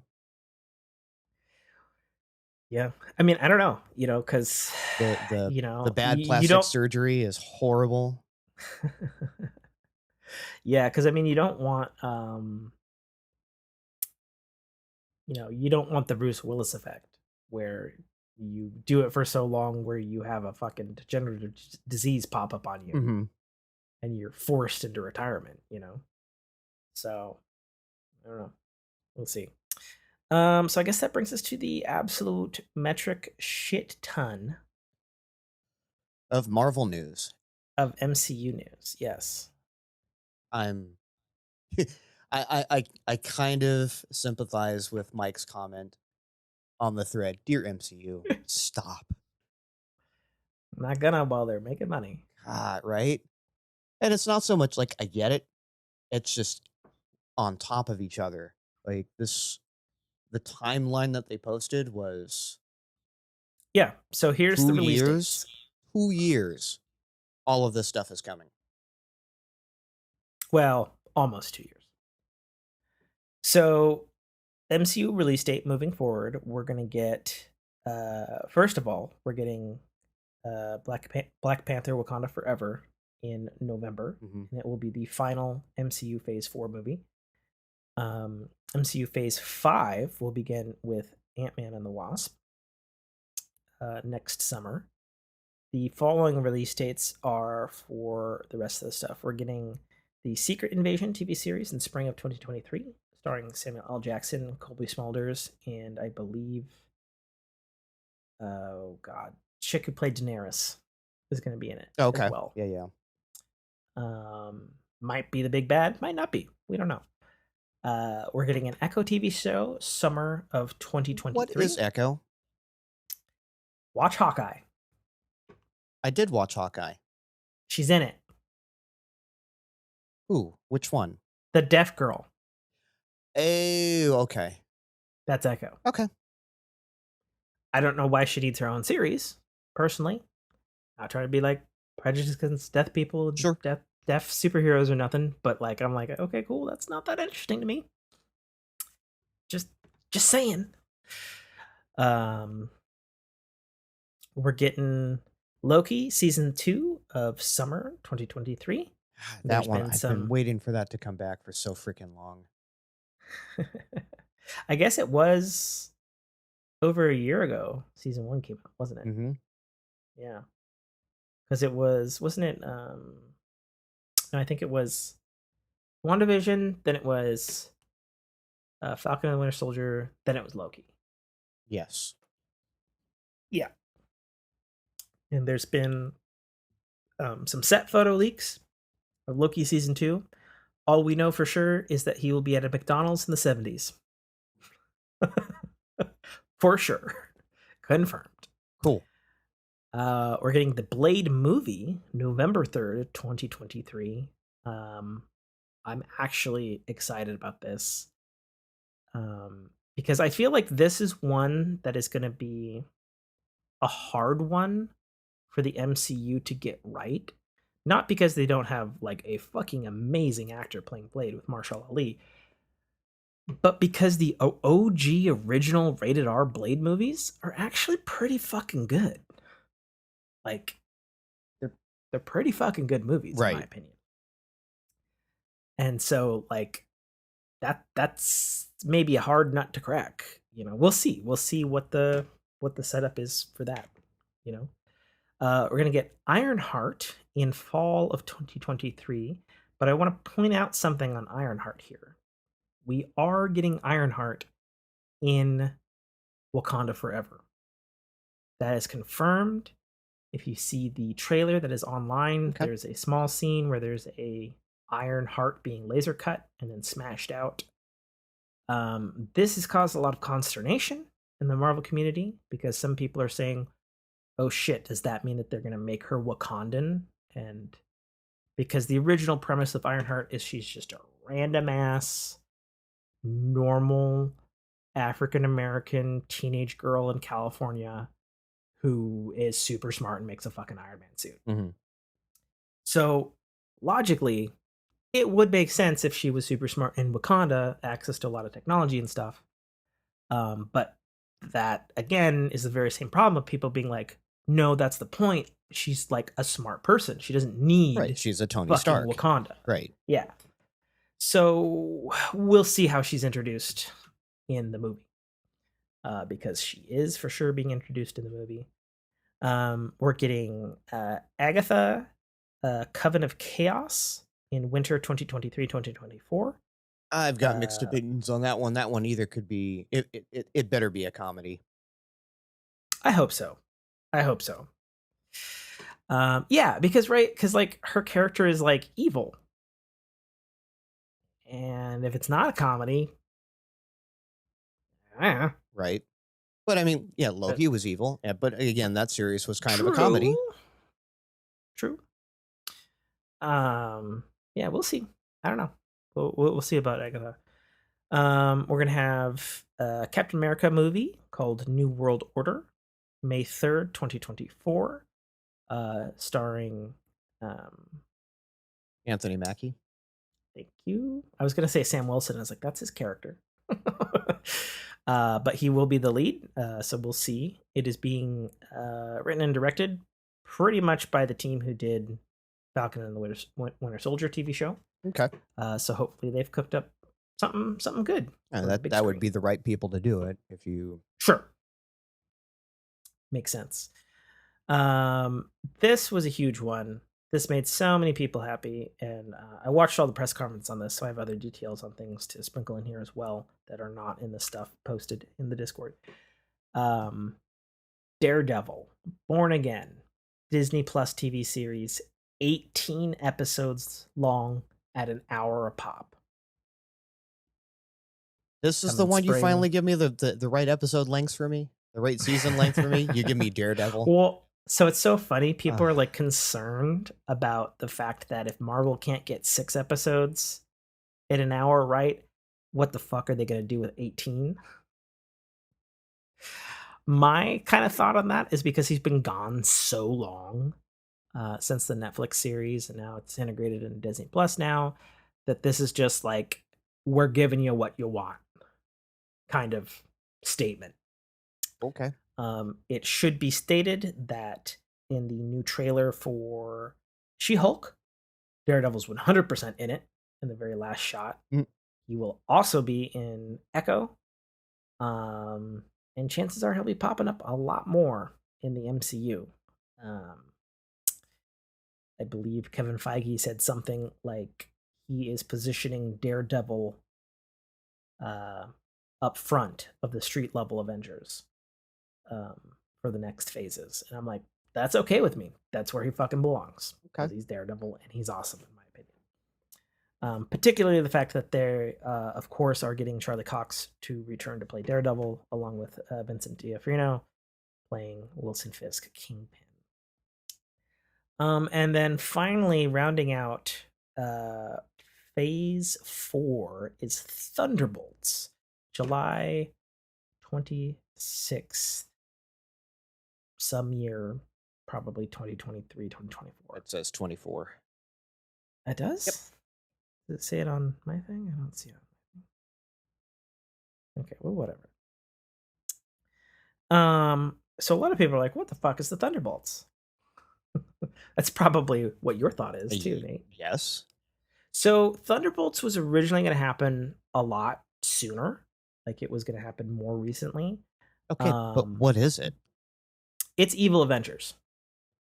Okay. It's all the bad guys making a super team. Think of it like Marvel Suicide Squad, basically. Interesting. In the comics, it was shit like Red Hulk, Norman Osborn, insert generic evil Iron Man variant here, those kind of villains. My understanding is they intended to do Red Hulk, but obviously with the passing of William Hurt, who played General Thunderbolt Ross, who would have been Red Hulk, that put a huge kibosh in that movie, and that movie got pushed way back, and I'm sure they had to retool the fuck out of it. Because I believe they intended for him to lead that team, because that is, I think the Thunderbolts, if I'm not mistaken in comic lore, like it is his idea to have like these miscreants.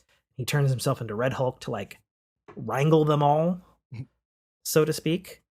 And of course, doesn't go well because he turns himself into a fucking Hulk. And that's Right. never good. Yeah, so that's the thing.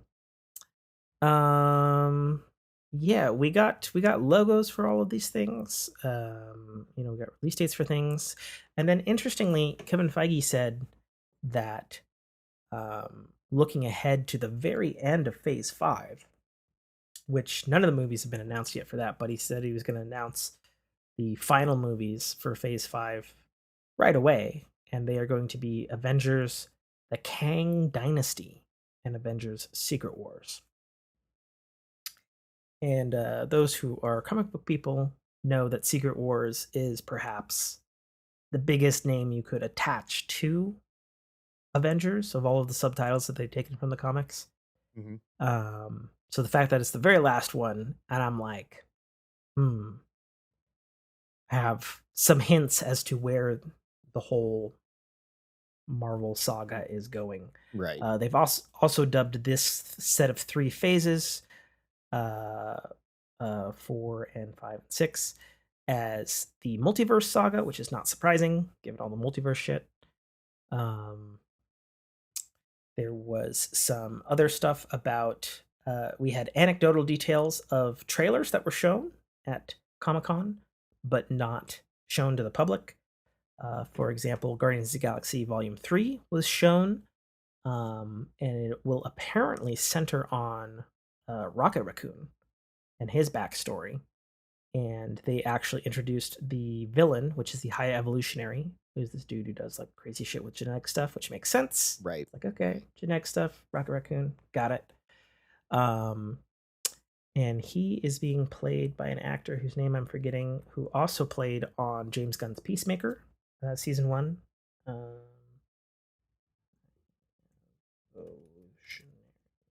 Let's see. He's going to be played by actor. I'm going to butcher this fucking name. I'm so sorry. Shukwudi Iwuji. Yep, Okay. that name. Fucking butchered it. Sorry. But he's playing High Evolutionary, which has had many, many, many forms in the comic books. And this looks to be a more eccentrically evil take on it, because the Comic-Con panel, like the dude who's playing him like came out in his outfit and was like in character talking about human miscreants and scum and how they need to be genetically edited to be perfect. Gotcha. And shit. It was great. Like fucking really like went balls to the wall there. Kudos to him keeping his cool in front of like a crowd of probably like 1,000+ people. So that's happening. We also know that they showed a trailer for Ant-Man and the Wasp: Quantumania, and apparently they showed a full comic accurate live action MODOK in that film, which is wild. Those who don't know, MODOK is mental organism designed only for killing, which is a ridiculous acronym, but there it is. And he's a giant floating head. Yep. He's an uggo, giant ass floating head. So they're going real wacky with that next Ant-Man film, it sounds like. They've always had fun with the Ant-Man films, though. You know, and honestly, with the particular tone of Ant-Man and the fact that MODOK is like one of those characters that's just like, how the fuck do you do that in live action without people taking you seriously? You know, because there's been MODOK stuff. MODOK was the main villain in the Avengers video game. He had a claymation 1-season comedy show where Patton Oswalt played him, and he was just like a sad villain who was always fucking up. So we'll see. We'll see how they do it here, you know, because MODOK is typically an Avengers level villain. So it'll be interesting to see whether he's reduced to a comic pun here or something else entirely, let alone who's going to play him. Nothing was announced, apparently. And then, of course, there was a Wakanda Forever trailer, which is out now. You can see it. And the Wakandans will be at war with the Atlantean nation of I forget their names, but they're led by Namor, the Submariner, who is the Marvel equivalent of Aquaman, except he's a bad guy. And is typically not a good dude. And they have taken they're going very tribal and Aztec with the look, with the casting all Hispanics and Latinos and of people of that area for the Atlanteans, basically. Okay. And so that will be the conflict in the movie, which I'm gonna say it's gonna be really interesting to see, because that's really bold doing that, because Namor is much like Aquaman, kind of made fun of in the Marvel universe. Even though he is kind of cool, there are some storylines of him. Also of note, Namor is actually technically the first mutant. So that's a thing that will probably tie into it at some point. Usually he's an X-Men villain, so that's interesting that he's going up against Wakanda. Yeah, we'll see how that film plays out. I'm looking forward to it. It's got a lot of stuff going on in that film, and I'm really curious to see how they handle the movie, having lost Chadwick. It's going to be really interesting to see how they've tackled that, and they will have either solved it and it's glorious and beautiful and heartfelt, or it's going to be a clusterfuck of a movie. We'll see. Right. One thing I did notice, or Yeah. noticed wasn't present, there was no mention of anything X-Men related in any of these releases. Yes and no. There was apparently, so for the MCU, yes, you are correct. But for the 90s cartoon that is coming back with another 2 seasons to Disney Plus, there was apparently a trailer for that. And that was the show that I grew up on and made me fall in love with X-Men. I've said it before, I'll say it again, it has not aged well at all. No. It does, however, do really good justice to a lot of the main, like, really good arcs in the comics that they did in animated form, with PG ratings. They did their best, and that's how I knew about Days of Future Past. That's how I knew about, like, all these different things that they've done in the movies, sometimes multiple times. So apparently they showed a trailer for that, and people were pretty happy. The art style is as close to the original, but obviously better and smoother. Right. HD and widescreen and not fucking shit. And they played apparently they played the new X-Men theme, which is a revamp of the classic theme that has been showing up in the movies, I might add. It's literally in Doctor Strange and Miss Marvel, that theme. And we got that little itty bitty teaser in Doctor Strange as well, of course, with Professor X being on the council. Sure, obviously huge, right? Huge big tease with that. But yeah, but it was interesting because while the trailer's not released online, they were talking about how Magneto was leading the X-Men in this season, and I was like, I don't remember that ever happening. But also, I didn't rewatch it because when I tried to rewatch that show, it wrecked my childhood because of how bad the show is. So I stopped, even though I own the DVD box set. Wasn't I saying that about Thundercats the other last episode? You were, and I think I said the same thing about X-Men. Yeah.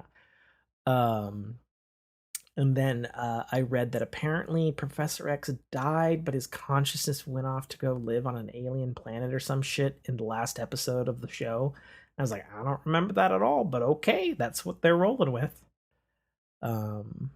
So I think that's supposed to come out summer-ish, spring of next year. And I would hope that it doesn't suck. Right. We'll see. There was a couple of other sub-announcements that didn't have release dates. They said Marvel's What If is returning. No release date. They are getting a Marvel Zombies spinoff in animated form, the same style as What If. And really big surprise, they also said that it will be R-rated. I was like, huh, okay, interesting. They also apparently showed a trailer for it's animated Spider-Man Freshman Year, which originally was announced a year ago and was supposed to be the full MCU tie-in for like the years before Peter met Tony in the MCU for Spider-Man, and Tom Holland was going to voice him. Okay. And it was all going to be canon and stuff. None of that is true now. It is its own thing, alternate multiverse shit, and it's gonna be interesting. The animation style is gonna be in the original Steve Ditko comic book style, which is kind of neat. But they said that this is gonna go from the premise of what if instead of it being Tony Stark who's waiting in the room with Aunt May, it's Norman Osborn who finds Peter Parker first. And I was like, oh, okay, that could be interesting. So that's still happening, but obviously I'm guessing since they announced it as something else and now it's something completely different. I honestly, I hate that they have that out. I hate that they can just hand wave everything away and go multiverse. Well, get used to it. I know. 100% can hand wave. It is the cure all one word So bad. two syllable fucking slavishly used. Yeah. Yeah. Well, it's gonna be used for everything. Get fucking used to it. I Fine. don't You only want got 3 more years of the multiverse. It's fine. If it makes you feel better, there's no multiverse shenanigans in Love and Thunder. good. That will actually make me Despite the happy. fact that it's yeah. I think that's it for that stuff. There was some other stuff too, like there was another trailer for that Lord of the Rings TV show that's coming out. Mm-hmm. I watched it. I thought it looks good, actually. So did Jessica. Jessica's a diehard Tolkien fan. I actually don't like the books, and I know that's a very subversive opinion. I think the movies are good. The Hobbits are okay. The books are not good, in my opinion. Yeah, it's when you get paid by the word. And I don't know necessarily if that was the case with that one, but it is of that era for that to be potentially true. It's extremely long-winded. Okay, I smell smoke.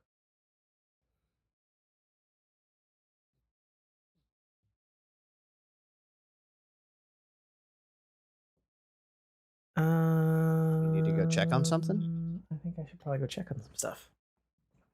Go check on some stuff, because if I can smell it, that means it's really, really strong. Go ahead, vamp for a minute or something. As Tim walks away to make sure his house is still going to be standing, if it's the outlet that's connected to this computer, we could lose his half of the conversation. But thankfully, I have everything backed up on my end. But yeah, no, like this, I don't like the whole multiverse hand wavy stuff at all, and getting used to it is not. It's not something that's going to happen. Like I said, I agree with you, Buster. Just stop MCU. It's like, and it's not going to happen until the money stops pouring in. So I don't know. For what I was reading about the box office returns of Love and Thunder, maybe the money is going to stop pouring in, and we won't have to deal with this crap anymore. Tim, is it still alive?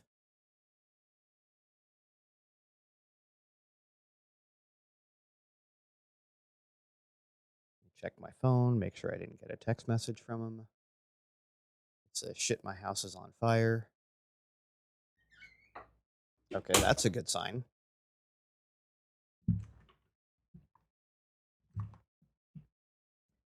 Did you do good vamping? No, I did not. I ran out of vamp. I expect you to be back a whole lot sooner. So you're going to have a nice big dead space. Yeah, that's better than nothing. Right. So, checked all the breakers, checked all the things.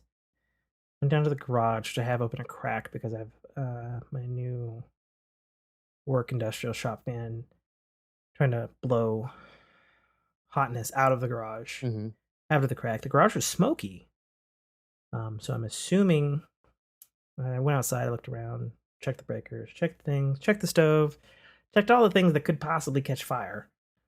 And it seems like there is smoke coming from somewhere in the neighborhood, somewhere. Yeah, it's your house. So no. No.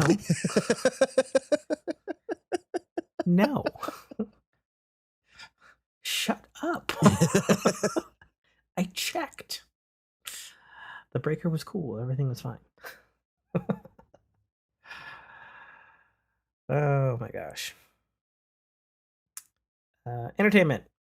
I think we're done. That's pretty much Other it. than, the passing of a Maybe few icons recently.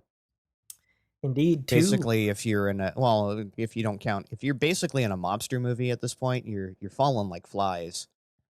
Yeah, We lost Ray that's true. Liotta, who we just Yep. lost. The Um, dude from fucking Sopranos. two people from Sopranos. Yeah.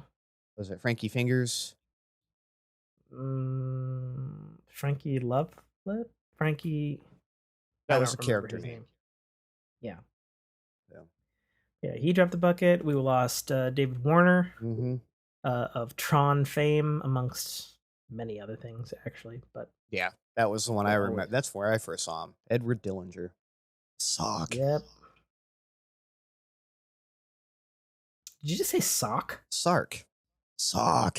Oh. As Yeah. the MCP would call him. Yeah, like I don't know. It does seem kind of odd that there seems to be in the last like 4 years there's been like a mass exodus of Hollywood talent Mm-hmm. dropping. And it's just kind of wild because sometimes it's like again, like William Shatner. I don't think anybody fucking expected William Shatner to be alive to fucking 93. And yet here we are. Going to fucking and went to space and back. Right. The amount of strain on a body his age, like holy fuck, dude. And yet he's alive and kicking. Right. Like wild, just wild. So, And again, these things happen all the time. We're finally reaching that age where our idols. yeah, I'm gonna have to accept the fact that fucking TNG cast is gonna die Mm-hmm. in front of me. Soon. Well, not all of them, but for sure, Patrick Stewart. Patrick. Yeah, he'll be gone in your lifetime. He's definitely him, and I think Michael Dorn are the highest up there. Mm-hmm. Maybe Brent Spiner. God, I had a hard enough time in real life when he fake died as a character on a show. Mm-hmm. I'd shut up. Shut up, Nate. I don't want that. Yeah, it's like over the last decade, sports heroes that I grew up watching, kicking buckets, like TV icons kicking buckets. It's like Betty White hit me. Like that was the worst. Betty White hit everybody, man. Yeah.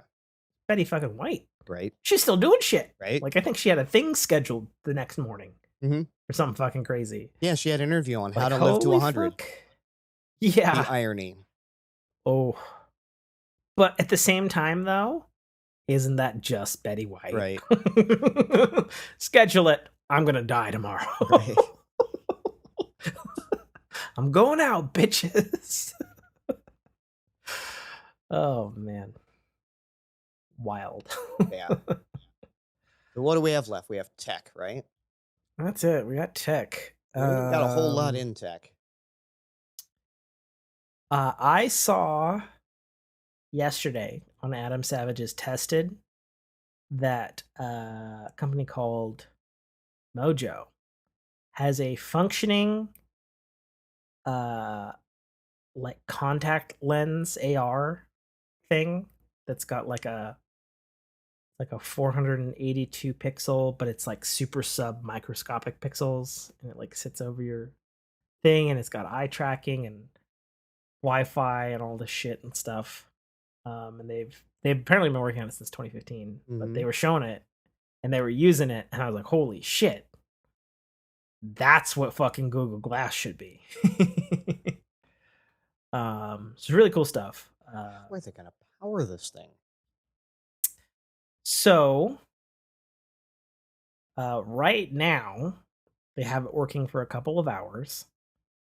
Okay. And it is so it's like a workout augment, I'm noticing. It's primarily right now it's working a lot how the original smartwatches worked, where it's like it's got a screen, but a lot of the processing's being done by another device being beamed to the device.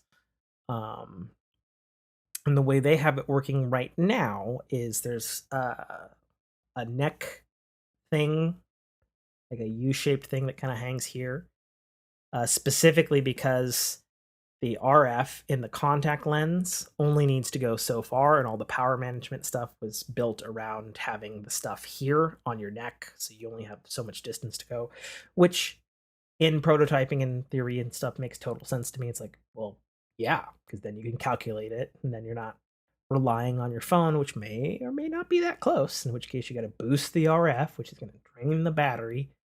And I don't know that I want a boosted RF in touch with Right. my eyeball. Well, so in fairness, the way it works is there's basically 4 layers. So there's an actual contact lens, which is made out of the stuff that I'm wearing right now in my eyes. Then there is basically a hard shell layer. Then there is the PCB. Then there is another layer on top of that. So there's like many layers before your actual eye, Right. which makes sense, right? But either way, it was some cool stuff. So they had it working in not like black and white, but like The old green, yeah. green, like matrix green, Mhm. basically.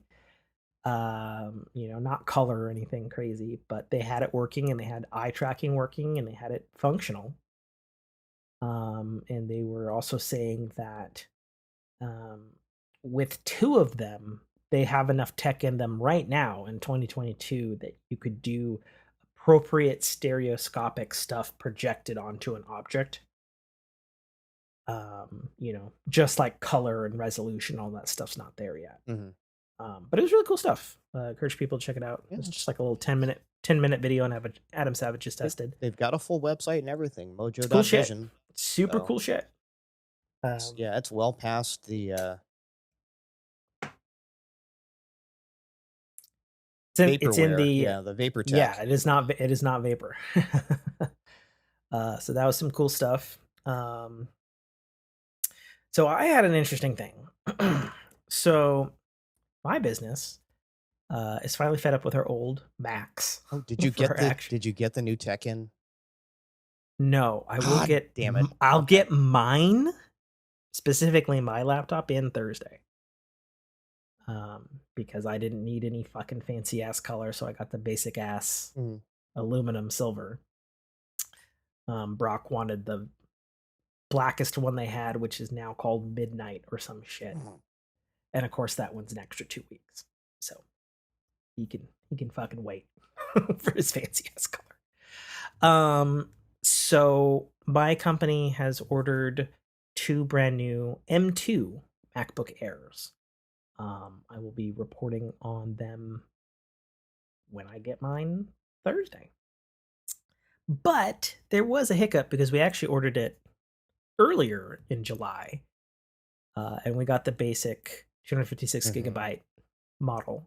And then all of the trusted YouTubers like Max Tech and Marcus Brownlee and stuff was like, yo, don't get the 256 gigabyte one. It's fucked. Right. And it bottlenecks and it's bad and nobody should have this option. And so it's curious. Well, it wasn't so much that nobody should have this option. It's bad. It was just like for a nominal fee more, you could get so much better. Yeah, that's the thing. It's $200 was the difference. Right. I paid. For a marked improvement. Yeah, but the point remains though. It's super weird. So all the teardowns are out in the wild now for the M2 MacBook Air and the M2 MacBook Pro. And both models, for whatever reason, do not use the NVMe classed SSD that's like soldered within a millimeter of the CPU or system on a chip that my M1 sitting behind me uses. All of them use NAND SSD, which is older, slower, reliable, but older and slower. And all of them have 2 slots for SSD modules. And as soon as you go above 256, it's 2 SSDs working simultaneously to create NVMe type speeds. Gotcha. Which So is they're basically hilarious to me. reading SSDs. Yes. Which is hilarious because this is exactly the choice that the PlayStation 5 uses for its, at the time when it was announced, ridiculous 556 gigabytes a second. And in reality, it's 6 fucking SSDs slaved together.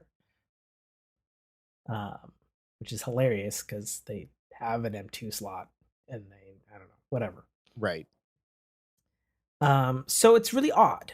Like, even everybody who's done the teardowns is like, I don't understand why Apple did this when they make this huge hullabaloo about the way the M1 is designed, and the M2 literally isn't designed this way.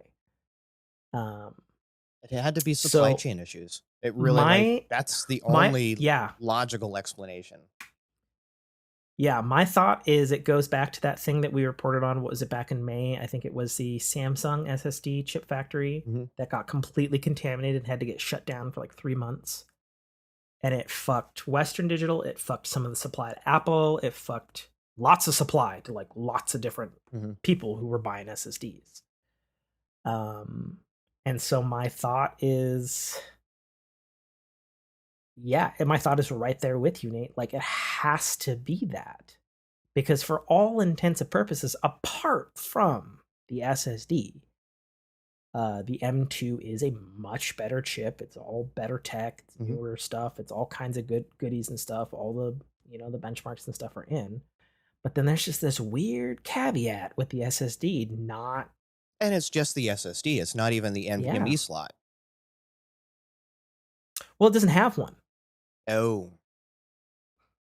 So it's not expandable? No. Wow.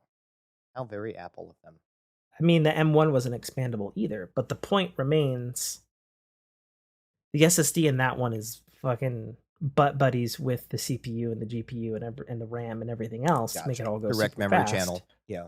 Whereas you literally look on the teardowns and these look like something from the Intel era, where it's CPU and then inches away are slots for the SSD. And yes, if you go the 200 or the 512 gigabyte model, you do get M1 NVMe speeds on the SSD, but it's not true NVMe flash. Not at all. It's achieving those speeds, but it's doing some tricks to get there. Yeah, they're faking it. And it's like, there's no reason for them to do that, especially because like it has to be that the supply chain was so bad. They're like, we're going to have to make 2 chipsets or we're going to have to change our chipset. Right. Like, and they were like, we can't not release. We don't want to do 2 chipsets, so we're going to do this one chipset. And then I would assume on the higher tier models, because if they've already laid out the foundation of the M1 lineup goes M1 Pro, M1 Ultra, M1 Max in terms of their chipset design. One would assume those would go back to the faster true SSD. One would assume, since you're already paying more for it anyway. Sure. But it's just weird, it's just super weird. Because like everything else in the MacBook Air is new. It's got a new design, new speakers, new everything, set for this one part that's running like a freaking iPhone 12. That's basically how it's designed too, because that's how iPhone 12 used to add flash, and it wasn't until the 13, which is like the M1, at least in their SSD stuff, where they went NVMe class. Very weird. That's curious. Yeah, just super weird. So just a warning out there to anybody looking to get an M2 MacBook Air or MacBook Pro: do not get the 256 gigabyte option. Unless you absolutely can't afford it. Yeah, it and just know honestly, what you're getting into, right? Just know that it's a $200 difference. That's it. That is it. And the performance caps, I think, on the 256 says that it got throttled by like 36% Mm-hmm. CPU speed. And I'm like, but didn't the M2 get like 25% speed, like overall speed boost over the M1? So you're even going deficit of the M1? What the fuck? Right. Yikes. So, you know, that's a thing. But I am looking forward to eschewing a 2011 hard drive spinning laptop. Good old faithful. Granted, I'm not doing anything fancy on it. It's just pages and numbers, Right. and web browsing and notes and web apps and Squarespace and It's doing a lot. inventory apps. I mean, it's not a lot, but It's not a lot. You just spent the last 2 minutes listing off all the things it's doing. yeah. But in that, the only apps that are open are like Pages, Apple's Word equivalent, Numbers, Apple's Excel equivalent, Mm-hmm. and Mac Mail, and Safari. That's pretty much all that's open. 4 apps. Does Safari do what Chrome does, where you open up a web page and it opens up 16 instances of it? What do you mean it opens up 16 Oh, instances of it? Do you have a task manager in Mac that shows Yeah. running processes? Yeah. Yeah, this is. I And don't understand. I open up a Chrome tab, and I go to my Yeah. task manager, and it says Chrome, Uh-huh. 16 Uh-huh. instances. Why? I don't know. That's why I'm asking. That If Mac, sounds like a Mac problem does you this. need to fucking figure out. Well, because No, not I've only never does seen Chrome that. do it, Edge does it, which is, basically Chrome with a blue wrapper on it. Hey, you leave Edge alone. It's been kind to me on my gaming PC. Well, it is. But it's Chrome, and I don't But it understand uses why. so much less memory than Chrome. But it doesn't. But it absolutely it- does not, because I switched over to. I'm like, why is I was trying to download stuff, but my Xbox app completely freaking borked, like just broke. Oh, with the update this last week? Mm-hmm. That sucks. Yeah, nothing would update. It was like throttling my download. I'm doing speed tests going, no, I'm not getting my shitternet going on right now. I actually have my Shitternet. full 800 up and down, and it's like, no, you're going to download it 1.2K per second. I don't know, man. Sounds like a Windows problem. It to is me. a Windows problem. But like again, I don't have that problem on Edge on my gaming PC, so it's got to be something you're doing. Yeah. Or something that installed. Oh, that was the other thing I meant to mention. Fixing the shit on my PC. Mm-hmm.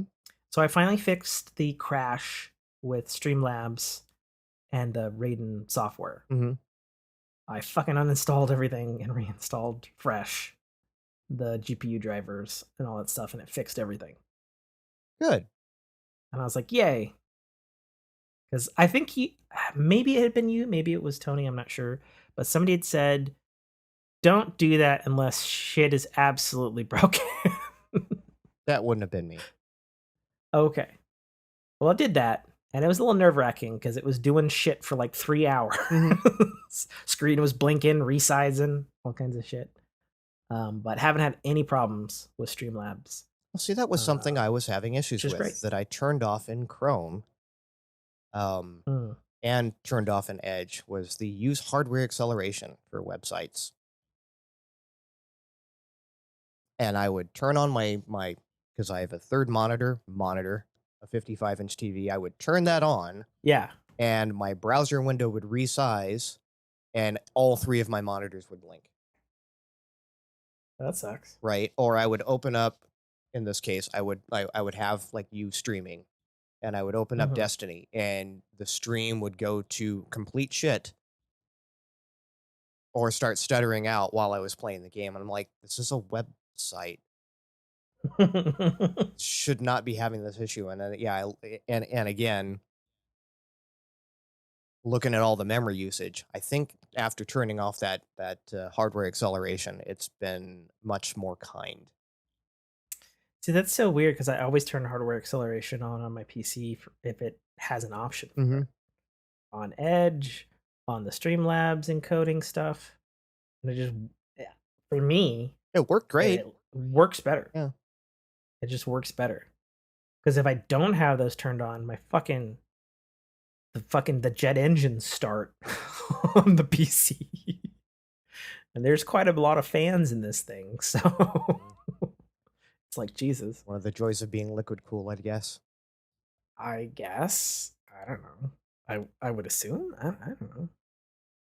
But well, that sucks that you're having those problems with your computer, man. Well, not Especially now. because you're like, Yeah. well, I mean, especially because you're like, you're like the computer guy. You can fix it.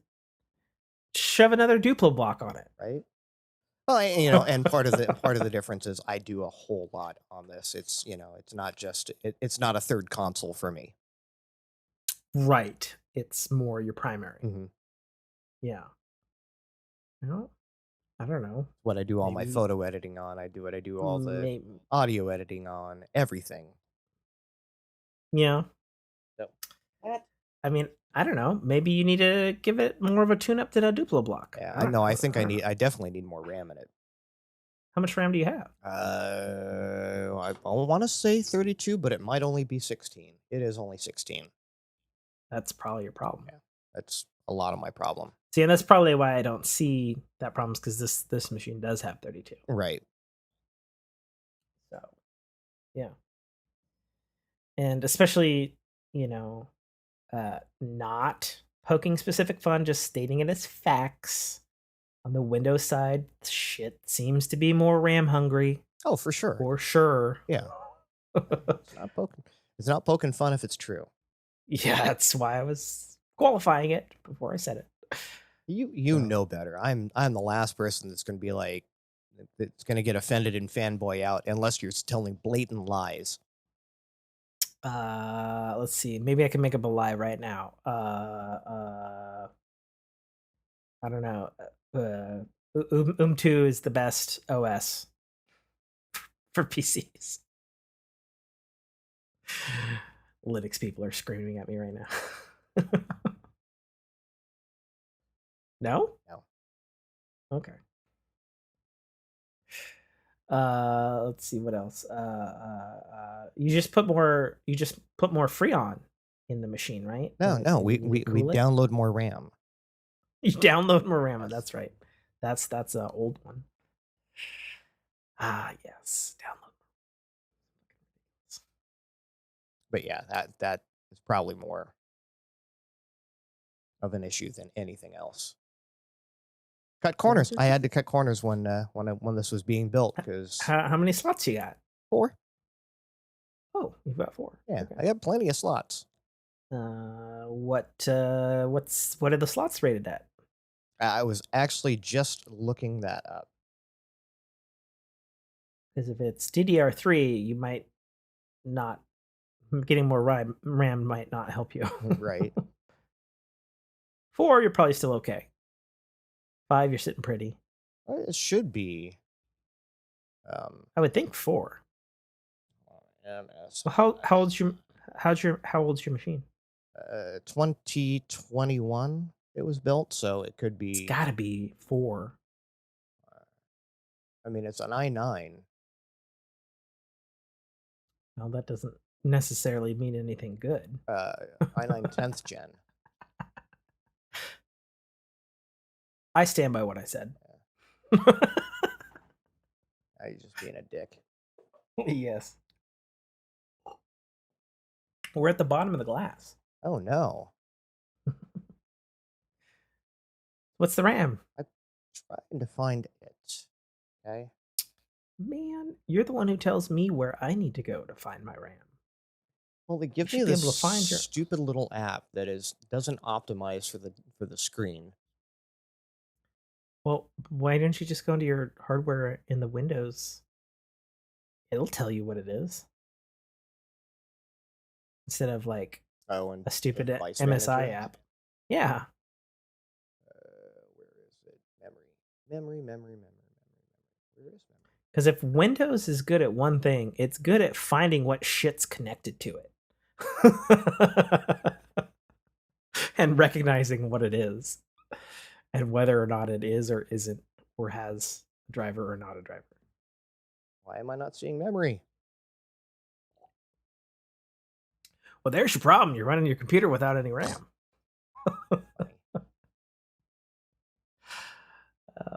System devices. Oh.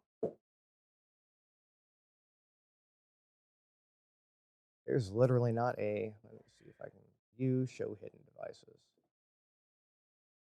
Yeah, there is no memory. Disk drives. Well, there's your problem. Put the RAM back in. Funny. You know, if a Duplo block is too big, you can always go to Lego.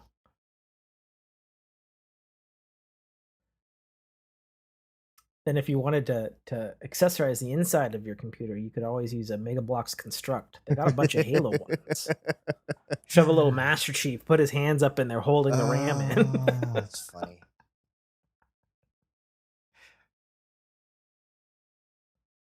Yeah, it doesn't say. That's fucking stupid. That is literally the stupidest thing I've ever heard.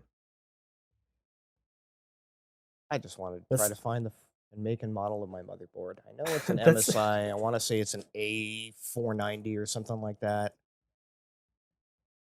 I feel like with an MSI, it's gotta be at least a DDR4. Right. I feel like they wouldn't do you dirty in 2021 like that. But maybe they would. I don't know. Yeah, this is the one.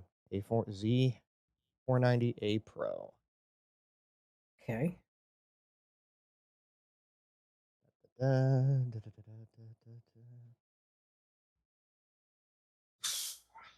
Storage Nothing? memory, LAN. Thank you. I want to see a spec sheet.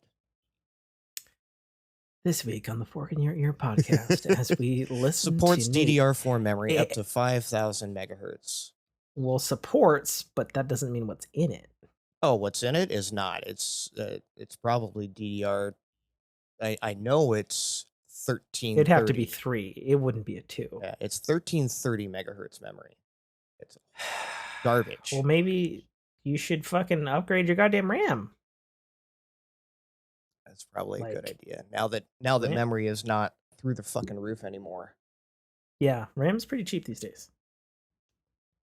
Back to how it used to be, where RAM was cheap. Right.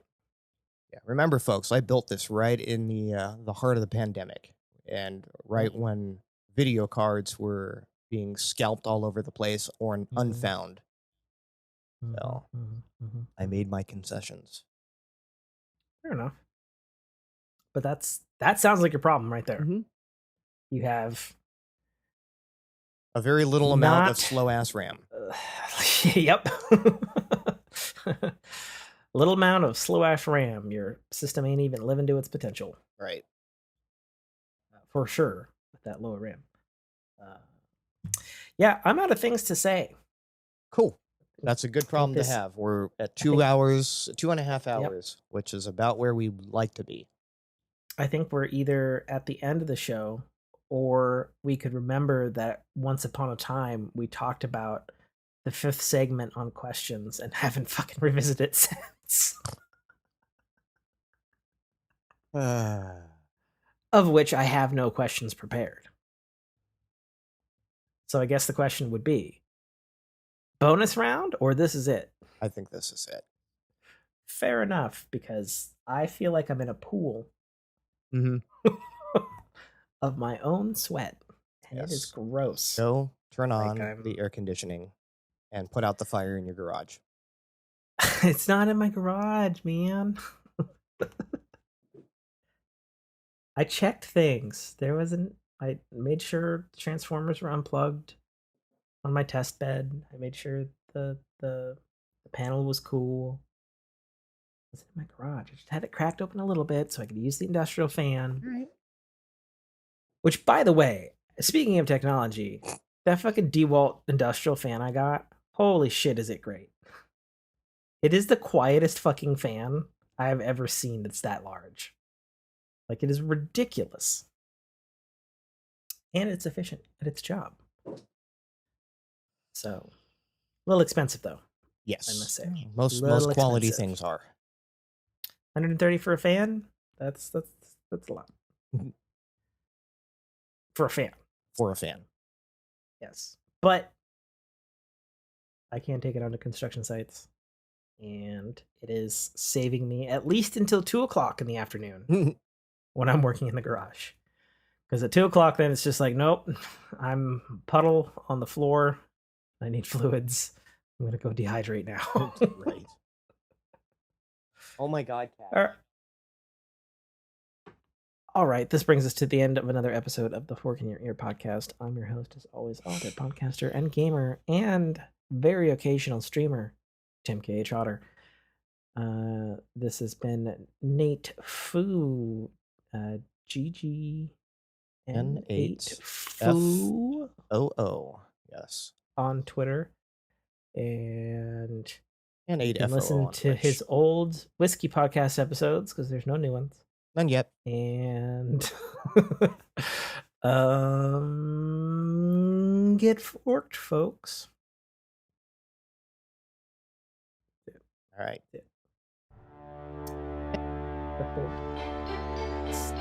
Thank you for listening to a Dynamic Works production podcast.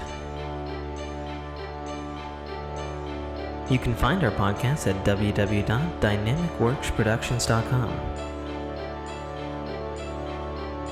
Feel free to email us at dynamicworks@mac.com.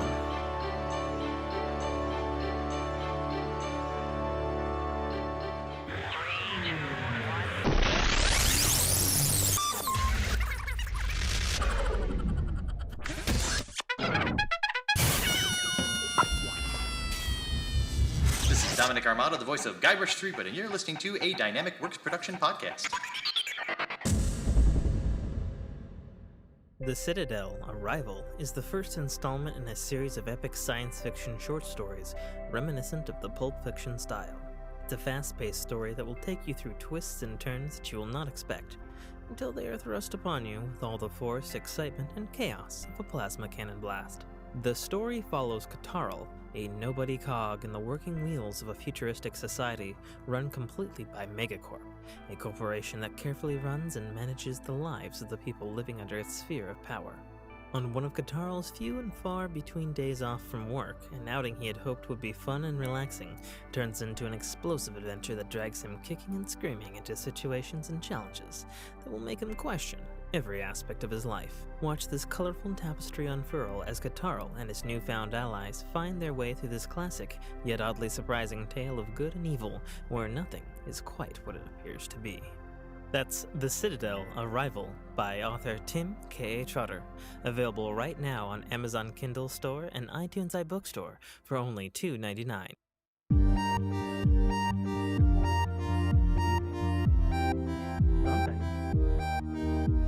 You sound loud.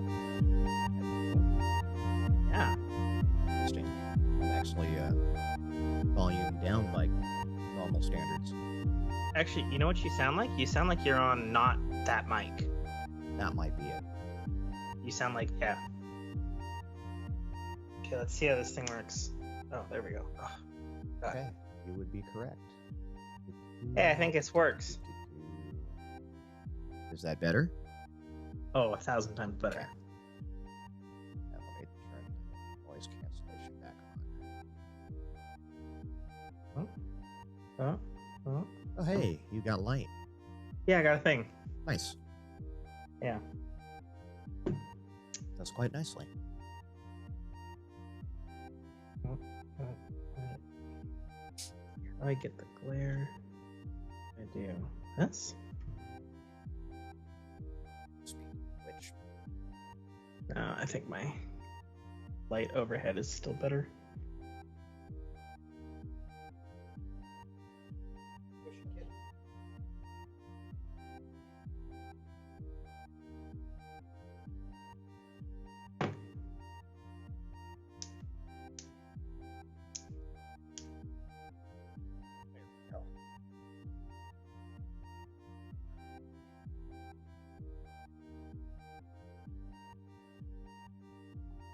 Oh, I didn't hit this button. There we go. Oh, which button? Which button? The Skype button. I like your lightsaber thing going on there. Well, You're having way too much fun with that. I mean, I have the actual lightsaber. That's that guy back there. Right. But yeah, no, for $40, it's not bad. Oh, no. I need to figure. I got it Friday. No, yeah, Friday. I'm still figuring out the. Nope. Off. There we go. Long press and hold. Yeah, long press and hold. Yeah, it's directional, so it's not. I almost got the tube one, but yeah. Cool. So yeah. Oh, whoops! I didn't. Turn these off. Got this. There we go. That's watch silented. See Discords. Silented. Is up front. Apparently, fireworks are in order. Around you? Yeah. We're still fucking getting them. Yeah. I think I actually just heard one, actually just before we got on. We're going brown tonight. Brown? Mm-hmm. Not your kind of brown, but Tim kind of brown. Coffee? No, that would be Disaronno, Jaeger, and Pepsi. Nice. I'm going... A smoothie? Hydrating drink. Hmm. It's not feeling well. You're not feeling well? Yeah. I'm sorry, my guy. Otherwise, are things good? Kind of snuck up on me this today. Actually, I woke up feeling like Oh. crap, had a headache, and my back was killing me. And Yo, isn't that the worst? Like, you wake up on the fucking weekend and you're like, fuck me. Yep. Literally. And then everything just kind of set in since then. So Uh-huh. taking it easy and This explains the much delayed? That's delayed, a word. Yeah. Delayed. Response from like, earlier. Like yes. delayed, belated. Response, yeah. All right, Yeah, no I worries. was legit asleep when you sent that message. Yo, I fucking like. Jessica's making breakfast this morning. And I was like, "Do I have a show tonight?" And I was like, "I do, don't I?" Well, alrighty, Yeah. let's get this show on the road because I'm gonna melt like ice cream here shortly because we are so hot in Washington right now. Mm-hmm. It's rough up here. Oh, I know. I've been watching the weather. Fucking right now, it's You little motherfucker. Haven't been adopted yet. like be nicer. Be nicer until you're at least adopted.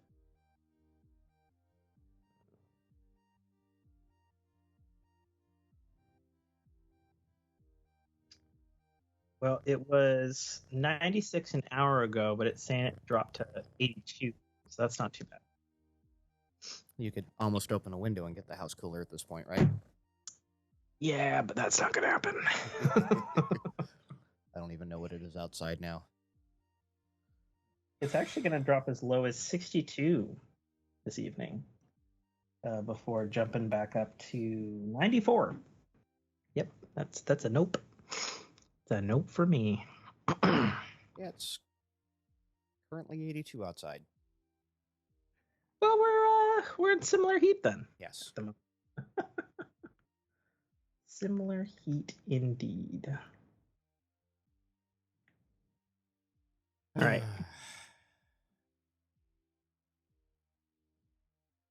And a 3 and a 2.